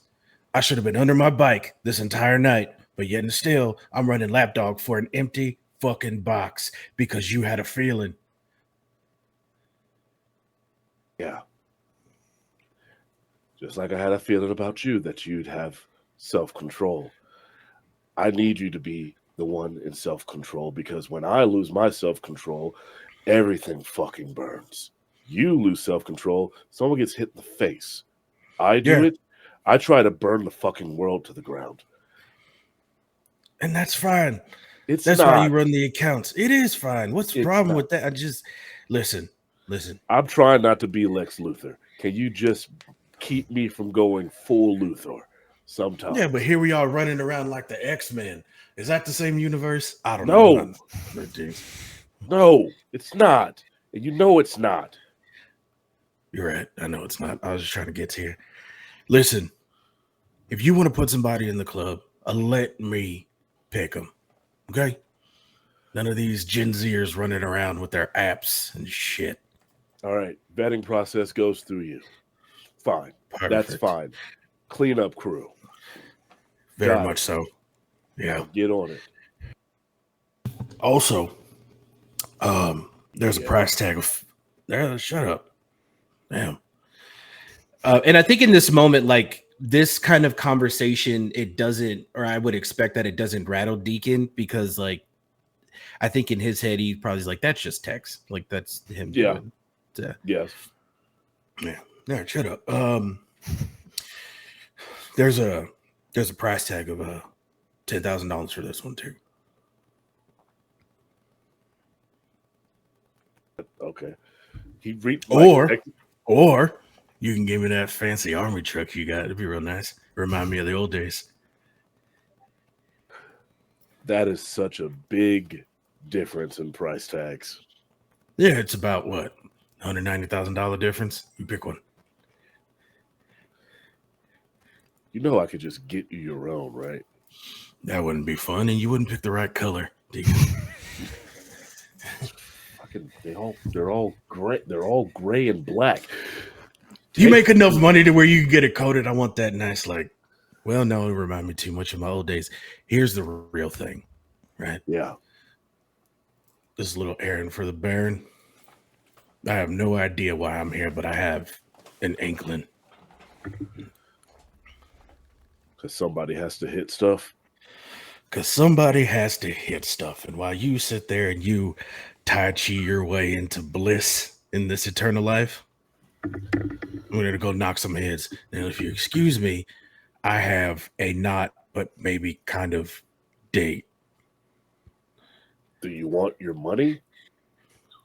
Why haven't you given it to me already? My hand's been out this whole time. You were still talking, and I thought you were going for a handshake.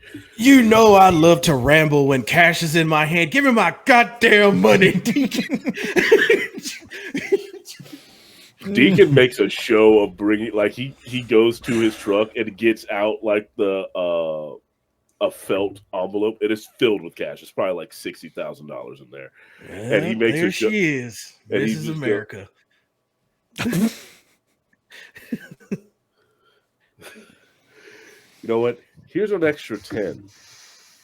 Ooh, thank you, Daddy Warbucks. Yeah, here's an extra 10, just so you can go fuck yourself.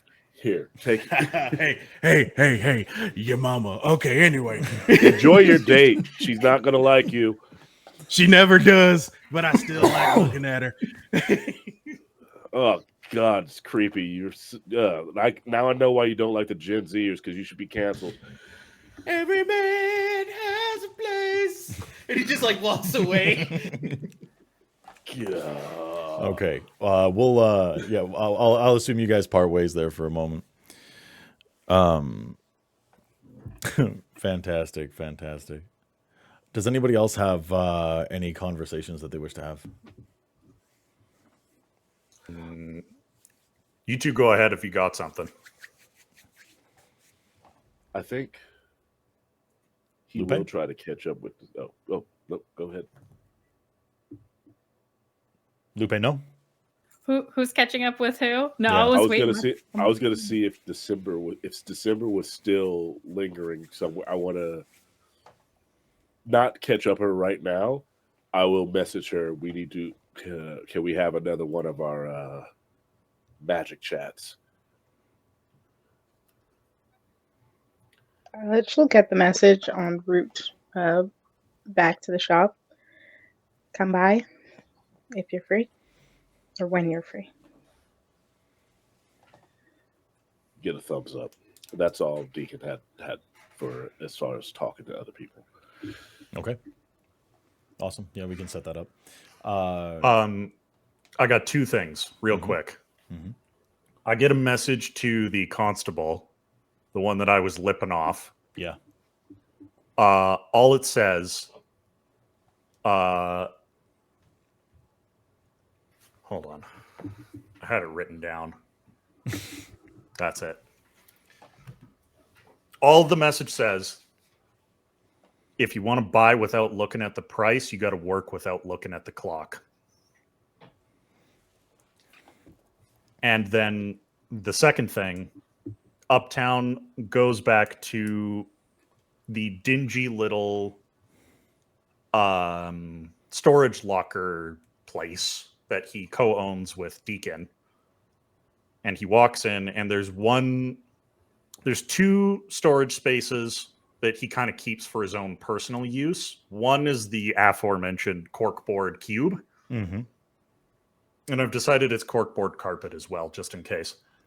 And the second one is one that I think he's worked out with Deacon that is just for him. Only he has the key for it.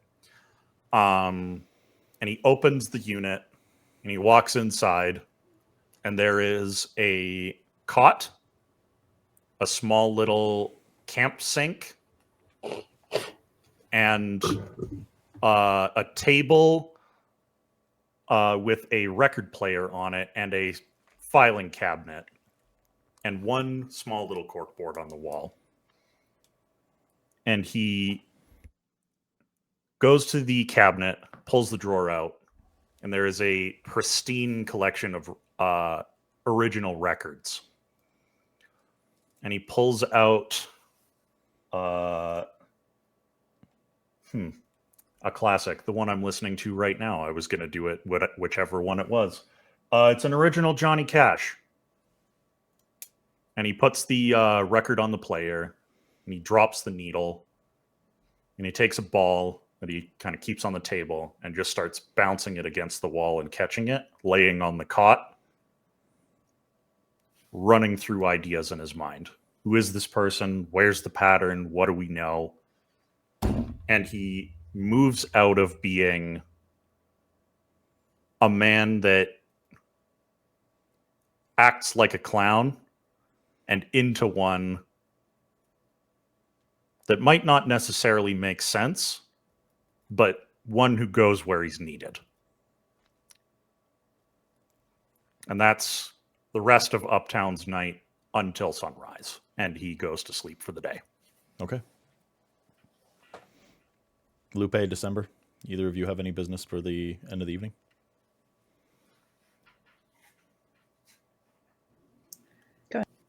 I think I would want to kind of run through the dossier information that we have received and start building what I know to be a list of the surviving Primogen in Calgary. Yeah. So you start Like, going do I over... know offhand, or do I have to figure it out? You definitely know offhand the surviving Primogen. It was there was a sort of caucus that was brought together after the prince's death. Mm-hmm. There is the individual Rachel Verdun. Rachel Verdun is the gangrel primogen.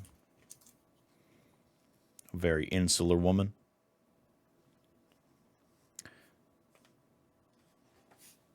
There was Christian Lavallee, the Tremere primogen.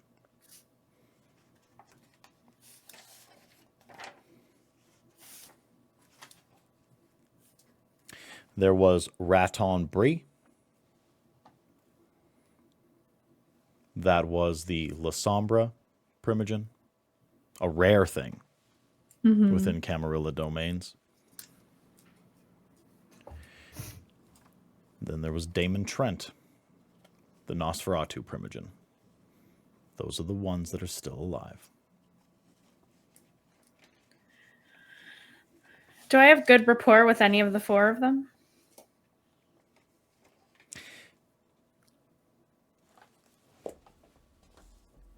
Give me a charisma plus persuasion. Oh, I'm good at that. And let's see if any of them had a good rapport with you. Sure. Would you want a good rapport with the Nosferatu primogen? That's the real question. Would you have rubbed shoulders with that individual? Would you have made attempts? Probably not unless I needed something from them for my sire's purposes. Yeah, let's leave it to a roll. Let's leave it to a roll. You said charisma persuasion? Charisma persuasion, yeah. Oh, excellent. More dice.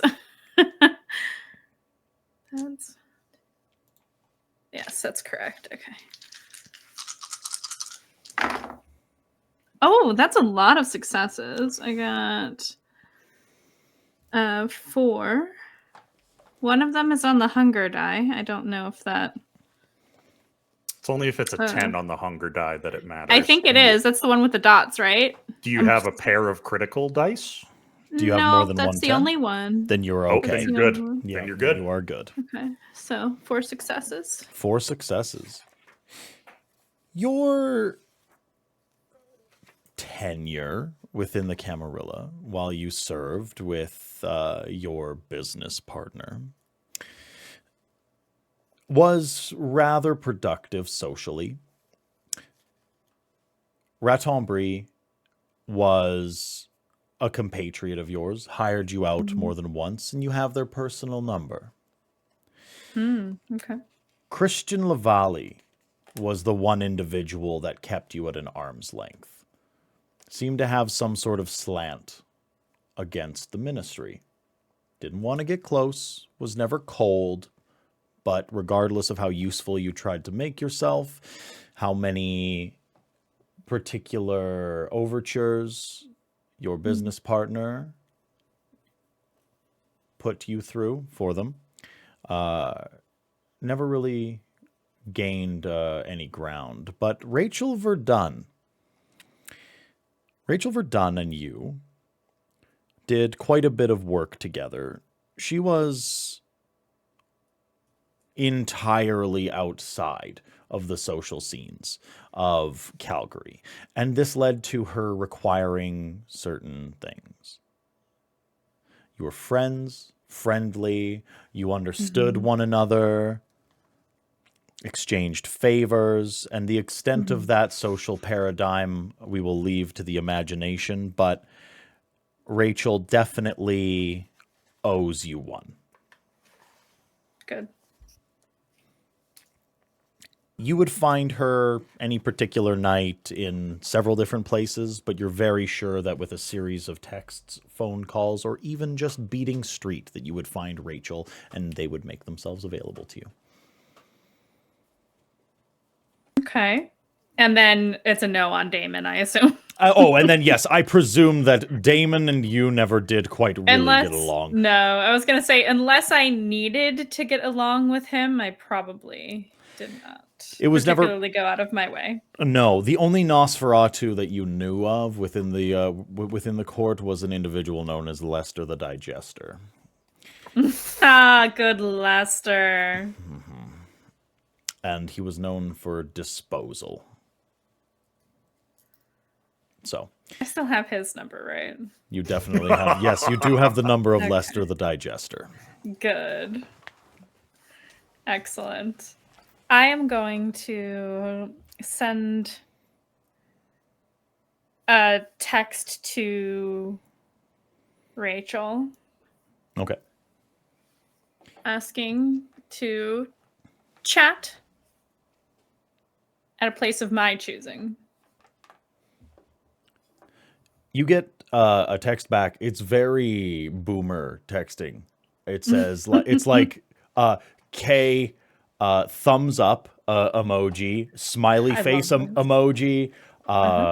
When would you like to meet? 2 is the number 2. Yeah. There's clearly some autocorrect because meet is spelled MEAT. The sentence ends with a period. I am free now. And then it has dot. It has the ellipses at the end, and then it says, and then at the bottom it is signed. It's Rachel. That's exhausting. Oh no. Rachel texts like my father. That's hilarious. I love this. I will specify that I would like to meet Rachel probably at not my particular place of worship, but maybe a bar or something that we've been to together before, one that Rachel would know. Yeah, there's a club that you have forced Rachel to go to that isn't attached to the ministry called Dreams. A place I would love to go to Dreams. That sounds great. She texts you back, "Okay, I'll be there in 15 minutes." Rachel. I will get my little sport car, my little convertible. Head my way. Head your way there? Okay. Yeah. Tremendous. Okay, well then we will shift scenes over to that. Vroom, vroom. Vroom, vroom. You meet at Oh, yeah, Dreams. Lupe likes to drive fast. Yeah, you meet at Dreams with Rachel. You hear the music thumping. The crush of humanity is a little bit intoxicating. You are very much within your wheelhouse. You have a few suitors come and try to make, do you want to dance? Do you want to get a drink together? You have some strapping young men, women asking for an evening of your time. But you're here for business. And it is not too terribly long before Rachel Verdun walks in. Rachel Verdun is a very muscular woman of what appears to be about 35 years old, incredibly broad shoulders, blonde hair with a few very delicate streaks of gray running through it, brought back into a ponytail. She's wearing a Carhartt jacket and jeans to this nightclub. I love her. You know that Rachel was once a park ranger, but her pale visage walks through the crowd and people part. They get out of the way almost unconsciously. And then she makes her way and she sits down beside you. Lupe. Good evening. How's it going? Minute. Oh, it has. I felt texting about this would be ill-advised. You know how it is. I hate texting. I get it, yeah. I also know you're not a fan. What do you mean? Of texting. Oh, yeah, I just don't like it. Yeah.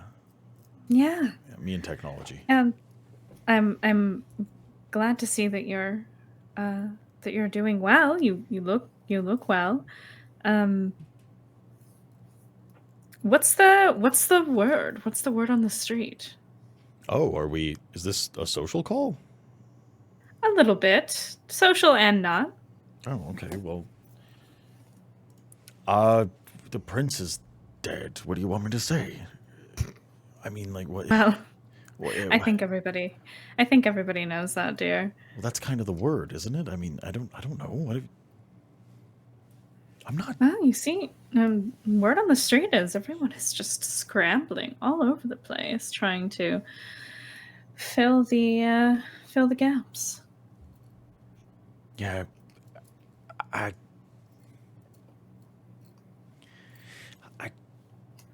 had a couple of.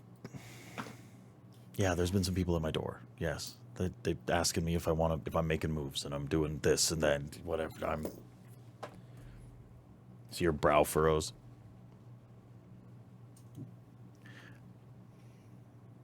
Everybody seems to be making a big power play or something, and I don't know. I don't go out much. I barely attended Elysium. I'm too old for this. I think that's entirely fair. What have you heard? Who's making moves? Well, I've heard that there's a little rat crawling around, and I was hoping to find him. Here's the business part. You remember the... Oh, God. She looks at the card. Longtooth? That's not what I'm showing. Oh, I thought you were showing her that card. Like, ugh. No. Okay. No, I'm checking my notes. Understood. That whip, what was his name? Vincent? Oh, yeah, Vinny? Yeah, I heard he's been skulking around and making some people upset. Yeah. I don't know about making him upset, but he was at my place for a couple of nights after everything went down. Well, Everybody so went to he's ground. not... Yeah, that makes sense. Lots of people did. I'm just doing my own thing, you know me. Yeah. Why? What is he doing? Well, I'm looking for him so I can find out what's going on, really. Oh, what? You need his number, or like, are you looking for more? I don't know. I've got his phone number. Yeah, his number would be absolutely phenomenal. We gonna call it square between us if I give you this? Of course. Yeah. Okay. All right. She pulls out her phone. It's a flip phone.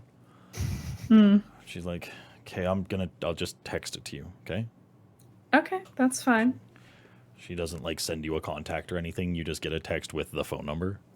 That's fine. Okay. Well, I'm sorry to not call you for fun. It's not quite like the old days, is it? You know, Strathcona was a real piece of shit.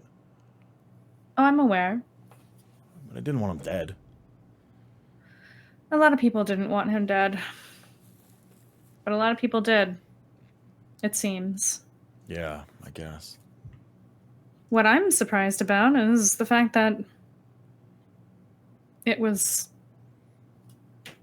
quiet. You would think if it was a big power move that somebody would want to claim the throne, so to speak. That's what I don't get. I find that a little surprising. Maybe it was simply personal. You know, I've talked to Trevor. Oh, have you? Yeah, we've talked. Are you making it over to his side of the fence? Oh, no, never. Ew. No. None of that. I'm not a revolutionary. That's fair. I talked to him and he really made it seem like he didn't know anything about anything. He took Calgary kind of by chance. Like it was an accident. Like he fell into the position. I don't get it. Nobody simply falls into a position of power. I don't know. Well, if he didn't fall into it, it didn't seem like he was ready. He didn't seem ready to take things. Like, it was a mess. It was a fucking mess. There was, people were dying.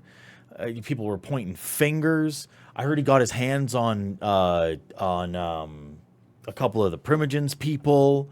There's, there's this fucking battle axe of a constable, and she's a problem, saying that she's too hard on people. And there's that witchy one that you all got, the one that owns the little magic shop downtown. Right. There's a bunch of rumors about her, that she had something to do with the whole prince's death.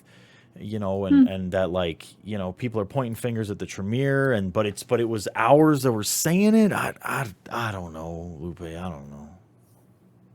Interesting. Yeah. So many names flying around. Have you heard anything else? I know what you're doing.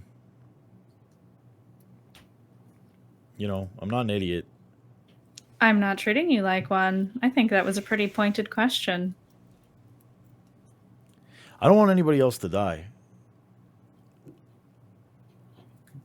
Personally, I would like to get back to what I was doing, but unfortunately, I have some things to look into. Okay. And if you don't want to help, that's fine. We called it square. You gave me the phone number. Just... Why'd you switch sides?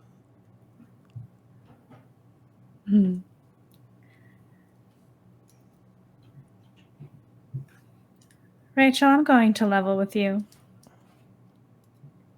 When you get treated like property long enough, sometimes you decide that you don't want that anymore. And I like doing what I like. It's freedom. I can respect that. Was it Kyle Strathcona? Is he treating you bad? No. Okay. You don't gotta. Yeah, I don't. You don't have to tell me. It's okay. It was... Really, it was everyone.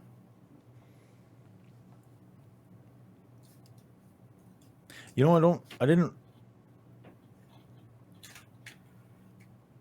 never treated you like that. Not you. It's usually men. Yeah, that's why I stay away from If you them. can call them that.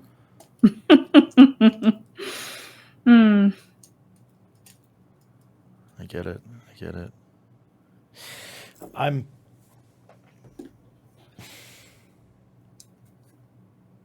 I'm sorry you had to go. Me too. But something I have learned over the years is if something doesn't fit, sometimes you have to break free. Just as I seek to break chains, it makes sense to find what I want, forge my own path. For me, I think, at least for now, this is the right path. I get a lot of pressure these nights to do things for the Camarilla, to uphold this whole traditions thing. Well, who's upholding it now? The prince is gone. It's supposed to be us. The ones that are left, it's supposed to be us. And it's not anyone but me. LaValle won't talk to me. LaValle doesn't talk to anyone. Damon's gone.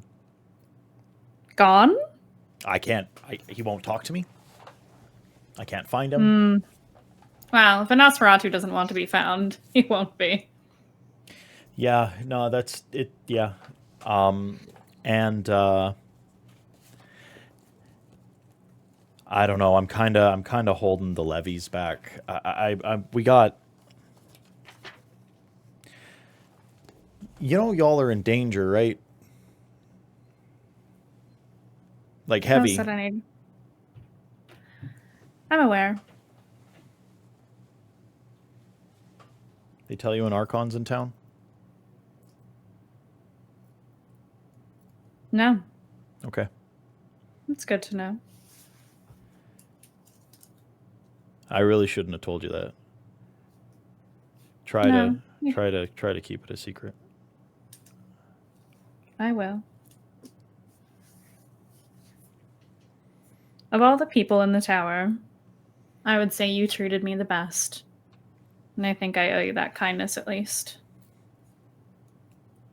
I always liked you. Yeah, I liked you too. Well, unless there's any other fun tidbits you want to give me, I can leave you to the rest of your evening. Nice and quiet. Yeah, let's call it a night. Let's just keep the dialogue open. I think it's best. I think we both want the same thing. You know how to reach me. Yeah. I'll send a pigeon. I hope you bathe it first this time. My pigeons are clean. All right. Yeah, all right. I shouldn't tease too much. She places a hand on your shoulder. Be safe. You too. I mean that. Yeah, me too. And then we'll cut back as you two detach from one another and make your way off into the night.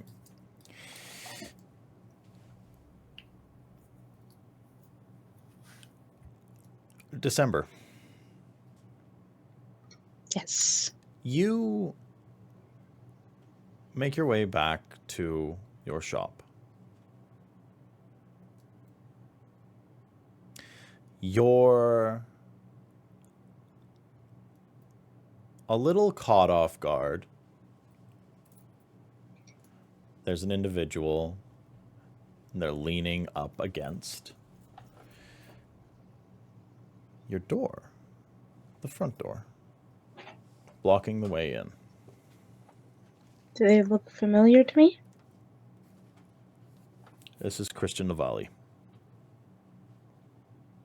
the Tremere Primogen.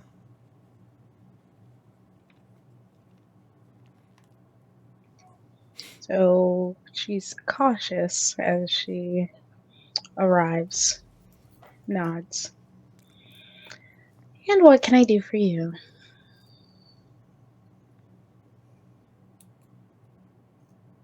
He stares at you.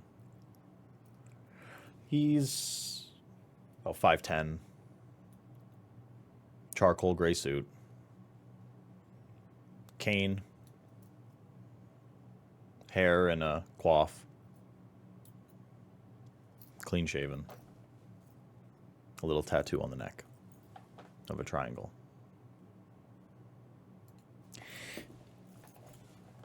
December. Yes. I don't think we've ever been really properly introduced. And now you're meeting with the Baron. He says it with just venom on his tongue.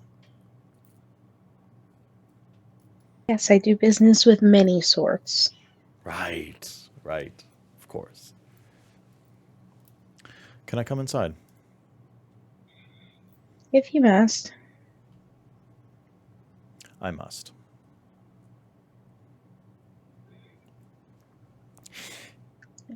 She'll lead him in, but to downstairs, to a more private setting. He looks around as he walks through your abode. Quaint. One of those little witchy types. Nice. Just like Karna.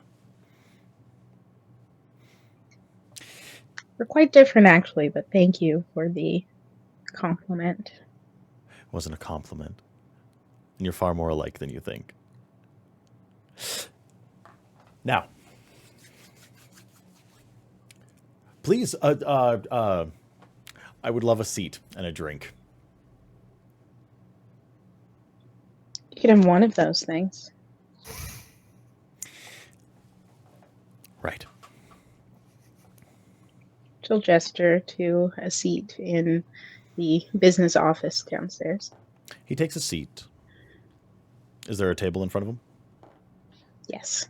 He is going to remove from his breast pocket a flask. The flask is covered in runic iconography. He also pulls out a small mesh pouch that has a collection of stones in it. And he also pulls out a small chapbook about the size of his palm, covered in equally esoteric runic iconography. And he places that on the table. Do these look like things that belong to him or that come from elsewhere? Give me an insight. I would like a wits plus insight, please.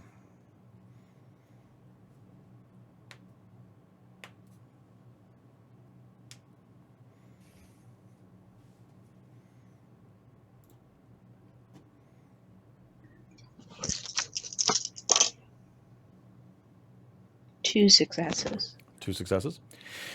Yes. He pulled them out with a very casual demeanor. They look like his. You came here for a lesson? No. Oh, no. I don't think there's anything that you could teach me. So, your little tete-a-tete with LePage. How did it go? Tell me everything. Not sure if this should be based off of my previous insight or a new one, but did I get the impression that that I'm under investigation by this conversation? Oh yes, if Inquisitorial had a visage, it is him.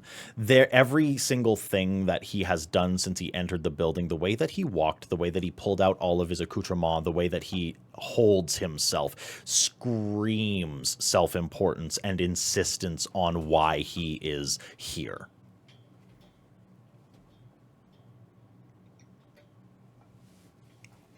I've been asked to help out with the investigation.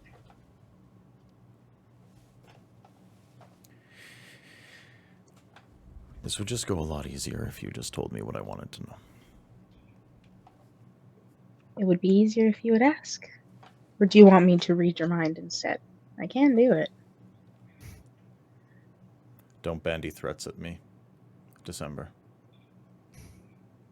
I come from a long line of individuals that hold incredible sway over the ley lines, the places of power, and the incredible repositories of magical knowledge within this city and those beyond. I come from the pyramid. I come from institutions of esoteric learning that you and your little trinkets and baubles and herbs and tinctures would not and cannot know. Karna and her ilk are not prepared for what we will do if we do not get our city back.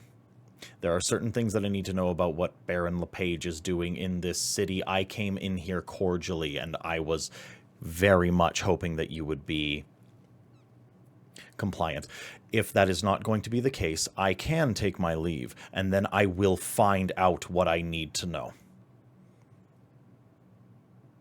Well, I haven't found anything out yet. So there's really nothing to share yet. Then why did he call you into Calgary Tower? Why was the flame lit? Who died? Someone unimportant. Camarilla, but unimportant.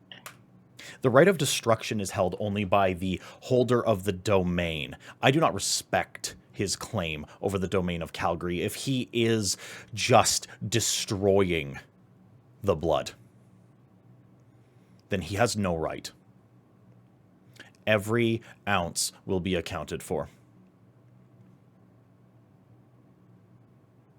I can help you keep a tally, but until further information comes to light, I don't have much knowledge to share. I don't need a tally, I need names. Oh, please say Uptown. Please say Uptown.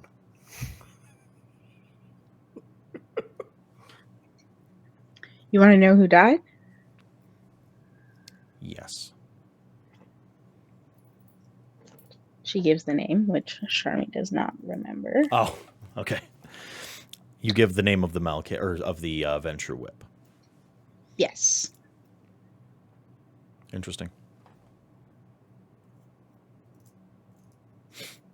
Did we? Sorry. I thought you had said before we didn't know his name. Yeah. You know that it's. Oh, sorry. Yeah, you don't give the name. You give the identity of the Venture Whip. You do recognize who he was. Oh, yeah, okay. you don't have his name. Yeah. Interesting. Not important enough for me to recall his name.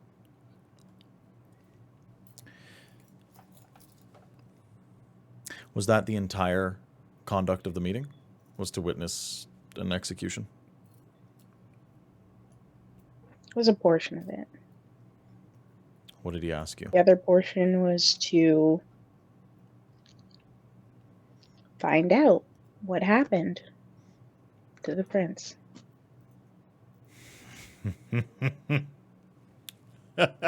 You and yours.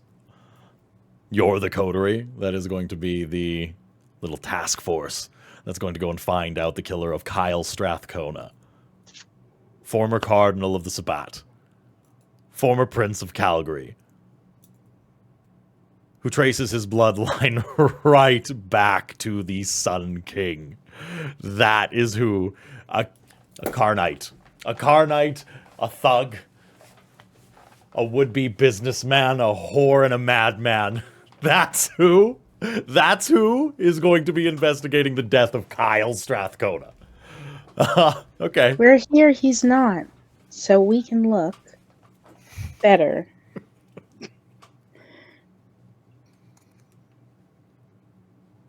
If you want to know so bad, you could set up your own investigation. Could you not? You think I haven't? And how's that going for you? His lip twitches. If you shared information with me, maybe I'd have more to share with you in the future. This isn't a quid pro quo. You'll give me No, what this I is an need. investigation. If I have more information, I can get closer to the answers you seek. Maybe Not if asking you for the didn't fun of it. practice a bastardized, robbed, disgusting, cannibalized version of real magic, you came back to the pyramid and you bent the fucking knee. Then I might feed you the crumbs that you need to actually do your job. But no, I will use you exactly the way I need to use you. You will give me the information that I need when you find it. I will come to you. And maybe, perhaps, you will be allowed to come back into the fold when all of the dust settles and a new prince is named. Baron LePage is going to fall. His constable will die, and he will live in complete, irreputable, forgotten history. You can be a part of what's next, or you can be built into the bricks of what we make. The choice is yours. Thank you for your time. Then he gets up, and he goes to leave. Timber watches him go, kind of follows him to the exit. and is visibly shaken, frustrated. As she kind of pokes her head out, she sees there's an envelope for her outside. She picks it up, peeks inside, and is a little bit more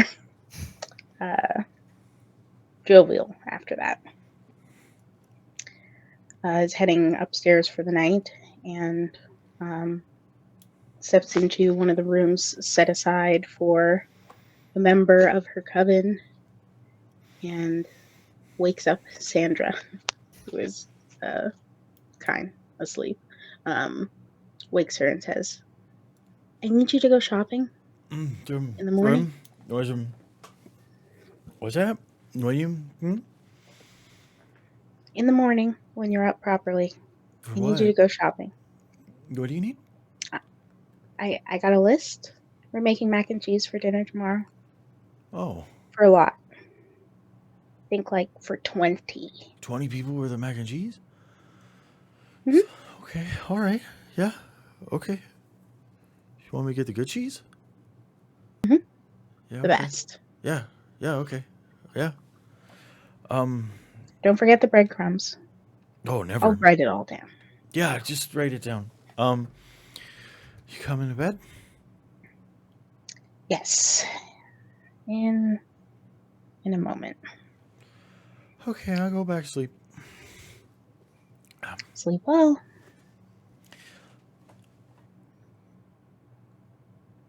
December, a small itch in the back of your head makes you go back downstairs. The book, the stones, and the flask are still on the table. Oh, okay. I need to examine these items. Inside of the book is a series of instructions on how to actually utilize these things. The stones are stones of tracking, bloodstones of some sort. The flask is a flask that will steal a point of blood out of the one who touches it after you speak the words that need to be spoken. In the back of the notebook, it says, I want stones on your entire coterie, and I want a point of Lupe's blood.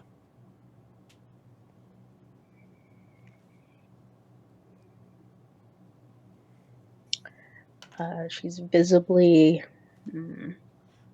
unhappy as she reads this, but tucks the items away, the rest of her belongings.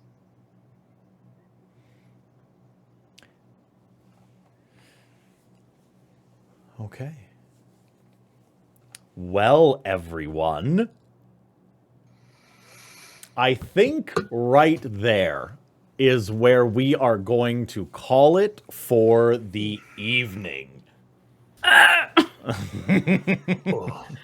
First of all, fuck Christian Lavalle. He couldn't afford me. I was talking about a sandpaper dildo earlier. I found the perfect place to put it.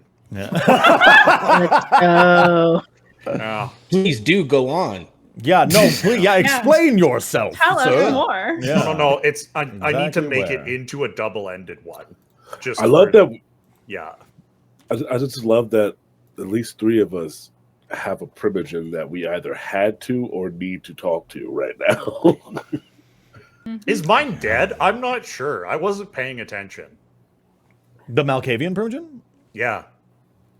You did not get head nor tail on whether or not they're alive. Lupe That tracks. knows certain ones are alive, and you know that the whip of the Malkavian Primogen is alive. As for the rest, you're unsure. No. Me not paying attention and still Just knowing over-vibing. somehow is yeah. Yeah, So- I gotta contact some people. Before we leave for tonight, please, let's give a big round for our premiere, for the fantastic individuals that came in with us tonight, for this amazing start to the story. we're going to go around the table and we're going to say who we are, where we can find each other, and then we are probably going to, and then we're going to raid out to probably Magi, since they're also doing VTM right now, and they're doing one of their big finale episodes for their VTM Chronicle. But your boy Big, go ahead and tell him who you are, where we can find you, and what you've been up to lately. Oh, that's me. Hey, everybody. I'm Ian, or your boy Big, on all social media. If you want to know what I'm doing next, pick a social media, type in YABOIBIG, and you'll find me. And if for some reason you go to a social media and it's not there, let me know so I can monopolize that. You can definitely find me on Folk and Myth on Wednesdays and sometimes Fridays, and there's going to be a Monday thing coming up, playing a series of game. Wednesdays an ongoing D&D 5e campaign built in the homebrew world of Astera. And then, of course, on those other random days on Folk and Myth, I'll be playing more VTM. Definitely a different character who has more tact, but the same amount of aggression. So, hey, see what the vibes is. And of course, if you don't like my face but don't mind hearing my voice, go to Spotify to the Heart is a Dungeon podcast, to where I do things on there. And honestly, slide over to the Fan Game podcast too. There's things there that's hot as shit. but I'm pretty sure Daryl will talk about that a little bit. Maybe, I don't know. I'm done talking now. Fantastic. Well, I mean, at that, Daryl, who are you? Where can we find you? And what's been going on for you lately? Hello, I'm Daryl. I play Deacon Hill the Ventru. You can find me on most social medias at Mr._Daryl Dorsey, or if not that, just Daryl Dorsey, or possibly Daryl Tyrone. I don't do the thing of just keeping one name. I never do that. I want to be hard to find. You'll never catch me. As far as things, I just ended a season. So if you want to see if you're a fan of Mass Effect, go to Feywild and Out's YouTube channel, where we just put our entire we just finished our first season of Mass Effect Mirage on there, where I played the one human of the crew and the entire ship, Darius Okar, my little space cowboy. I love him so much. Everyone is way too serious, and it's not him. And then what else? On the Vancouver by Night YouTube channel, you can find our 4-part Marvel game, where I play a superhero named Pinnacle. He is the only one who has a secret identity and actually sticks to it. He is the most. Everyone else, he's of Deadpool and Cable. He's Cable. He's in his own movie. He's in his own movie, and he's an investigator. I find that I like to play either a cowboy character or an investigator character, but they all know how to fight. Those are the things you can currently find. Oh yeah, the Fan Game podcast. Our 2-year Vampire the Masquerade campaign. All 3 seasons are available on Spotify. If you search Fan Game podcast, you get to listen in real time as we all figure out how to both play and run the game, because none of us had either. I think one person had played by the time I started it, and I was like, I've never run it, and we're all going to learn together. And I realized I gave out too much XP way too late. Way too late. Classic. I just followed you. Awesome. Thank Okay, you all good? We done? Yes, I'm done. Awesome. Fantastic. Sharmi, who are you? Where can people find you? What have you been up to lately? Hi, I'm Charmy, also known as Captain Charmy, everywhere around the internet that I can be found. Otherwise, I don't want to be there. I play in the Mandy's Wednesday game, streaming D&D 5e. I play Aurora Incineratus, the sorcerer hot girl, basically like Lupe's bestie in a different universe. That's what I'm up to these days other than this, so catch me there if you are not catching our other Wednesday friends. Tremendous. Mandy, the total stranger, who are you? A Who's total that? stranger, clearly. Hi, everybody. I'm Mandy. I have been Lupe Escondido, the ministry girly. Normally, I'm a Malkavian girly, so this is a very new experience for me. Yeah, you can find me all over the internet at the Mandy. That's the Mandy with 2 I's, not a Y. That's my name everywhere. I'm a professional GM. I make TTRPGs. I write for TTRPGs. I'm in many, many podcasts. Seriously, just Google me. And I have an announcement coming out pretty soon about a new show I'm going to be casting for. So yeah, we'll talk about that maybe a little later, but yeah, check it out. I run my homebrew game Miss Lost on Wednesdays that Charmy is in. I do art, I do design, I do production. I don't know. I do a lot of shit. That's it. That's me. Thanks for having me. Tremendous. Brendan was also here. That's cool. Yeah, that I was. He's just another guy. Brendan, tell him about yourself, man. You're streaming these days. Fucking, I am. Yeah, hell yeah. You can find me on Blue Sky and TikTok at Trap McFiggins. It's basically exactly the same as it is in chat there. And also on Twitch at Trap McFiggins 0. Apparently, somebody somewhere else out there wanted the name Trap McFiggins for some reason. So I'll never give it up. I can't believe you. I knew it. Yeah. All right. The next several streams are going to be solely fundraising for me to fly to Daryl's house and find him so that he'll give me Trap McFiggins for Twitch. That's the most Malkavian That's the content. shit. That's the content we came for. Honestly, Yes. honestly. Yeah. I'll pay for that. Yes. I'll fund that. I will simply Hell yeah, I'll drop throw a money at pin. that. Oh Yeah, yeah, I'll you're dropping a pin. I'll drop a pin to the nearest Denny's parking lot. Let's go. I'd pay a lot of money Yes. to see Brendan get his ass kicked. Here's the thing: I'm gonna lose, but it's for the prince. I'm gonna Yeah. lose, but it's for the principal. And Daryl and I are gonna have a bomb ass meal at Denny's afterwards. Brendan's It's gonna be walk up great. and it's like, for the price of one whooped ass, will you give me my username back? But anyways, I stream here on Another World with Aaron. I have since the beginning. That's me. If you want to check out the episodes of our 5e campaign, you can see me play the world's saddest Dampier. Pooped his jorts. He pooped his jorts. That's the thing that happened. Yeah. Did that. Yeah, lost his warlock pact and pooped his Yeah. pants in the same day. It was real bad. Within 24 hours, yeah. Yeah. Did that to you. Also, I stream by myself. I've done so far. I've played Skyrim, heavily modded, which is always a blast. And lately, I've been streaming Roller Coaster Tycoon for all of your throwback needs. It's a blast. It's so much fun every time. It is. It is. Yeah, Aaron posts the wildest stuff in chat there. I won't dignify you all with it. The here. very If you want- closest I can get without going against chat regulation. Yes. Please tell me all the dragons are Macho Man Randy Savage. They aren't. I'm pissed. No. Here's the thing. If you want to come in chat and donate enough, then we'll talk. But Hell yeah. Give him the Yeah. name back, Daryl. give me the name back I'll and pay you get for Macho that Man too. Randy Savage dragons. all right. No. But anyways, that's me. Yeah, exactly. Hi, I'm Storydad. I run this bitch. We tell all sorts of different stories here.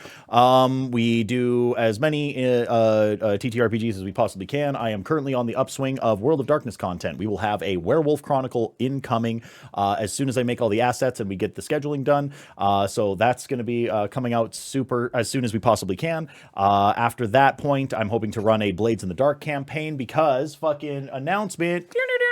I got into the Evil Hat creator support program. So apparently they're sending stuff out and it's going to be a grand old time. I'm fucking super stoked about it. So I'm going to be running things like Blades in the Dark or running things like Girl by Moonlight or Scum and Villainy, those sorts of things. So you'll be able to catch that on the channels at some point. I love all of you. Thank you all to the players today too, as well, for coming out and playing this game and doing the premiere and signing on for this. I love World of Darkness. I love VTM. It's a fantastic time, and y'all did wonderful tonight. I feel like this is going to be a very special story. So we're going to raid out, though, to... follow me at StoryDad fucking all over the internet. I'm everywhere. I post cosplay thirst traps. And yeah, I post cosplay thirst traps, workout progress, and whatever TTRPGs I'm playing. Though that's my content. If you like those things, follow me.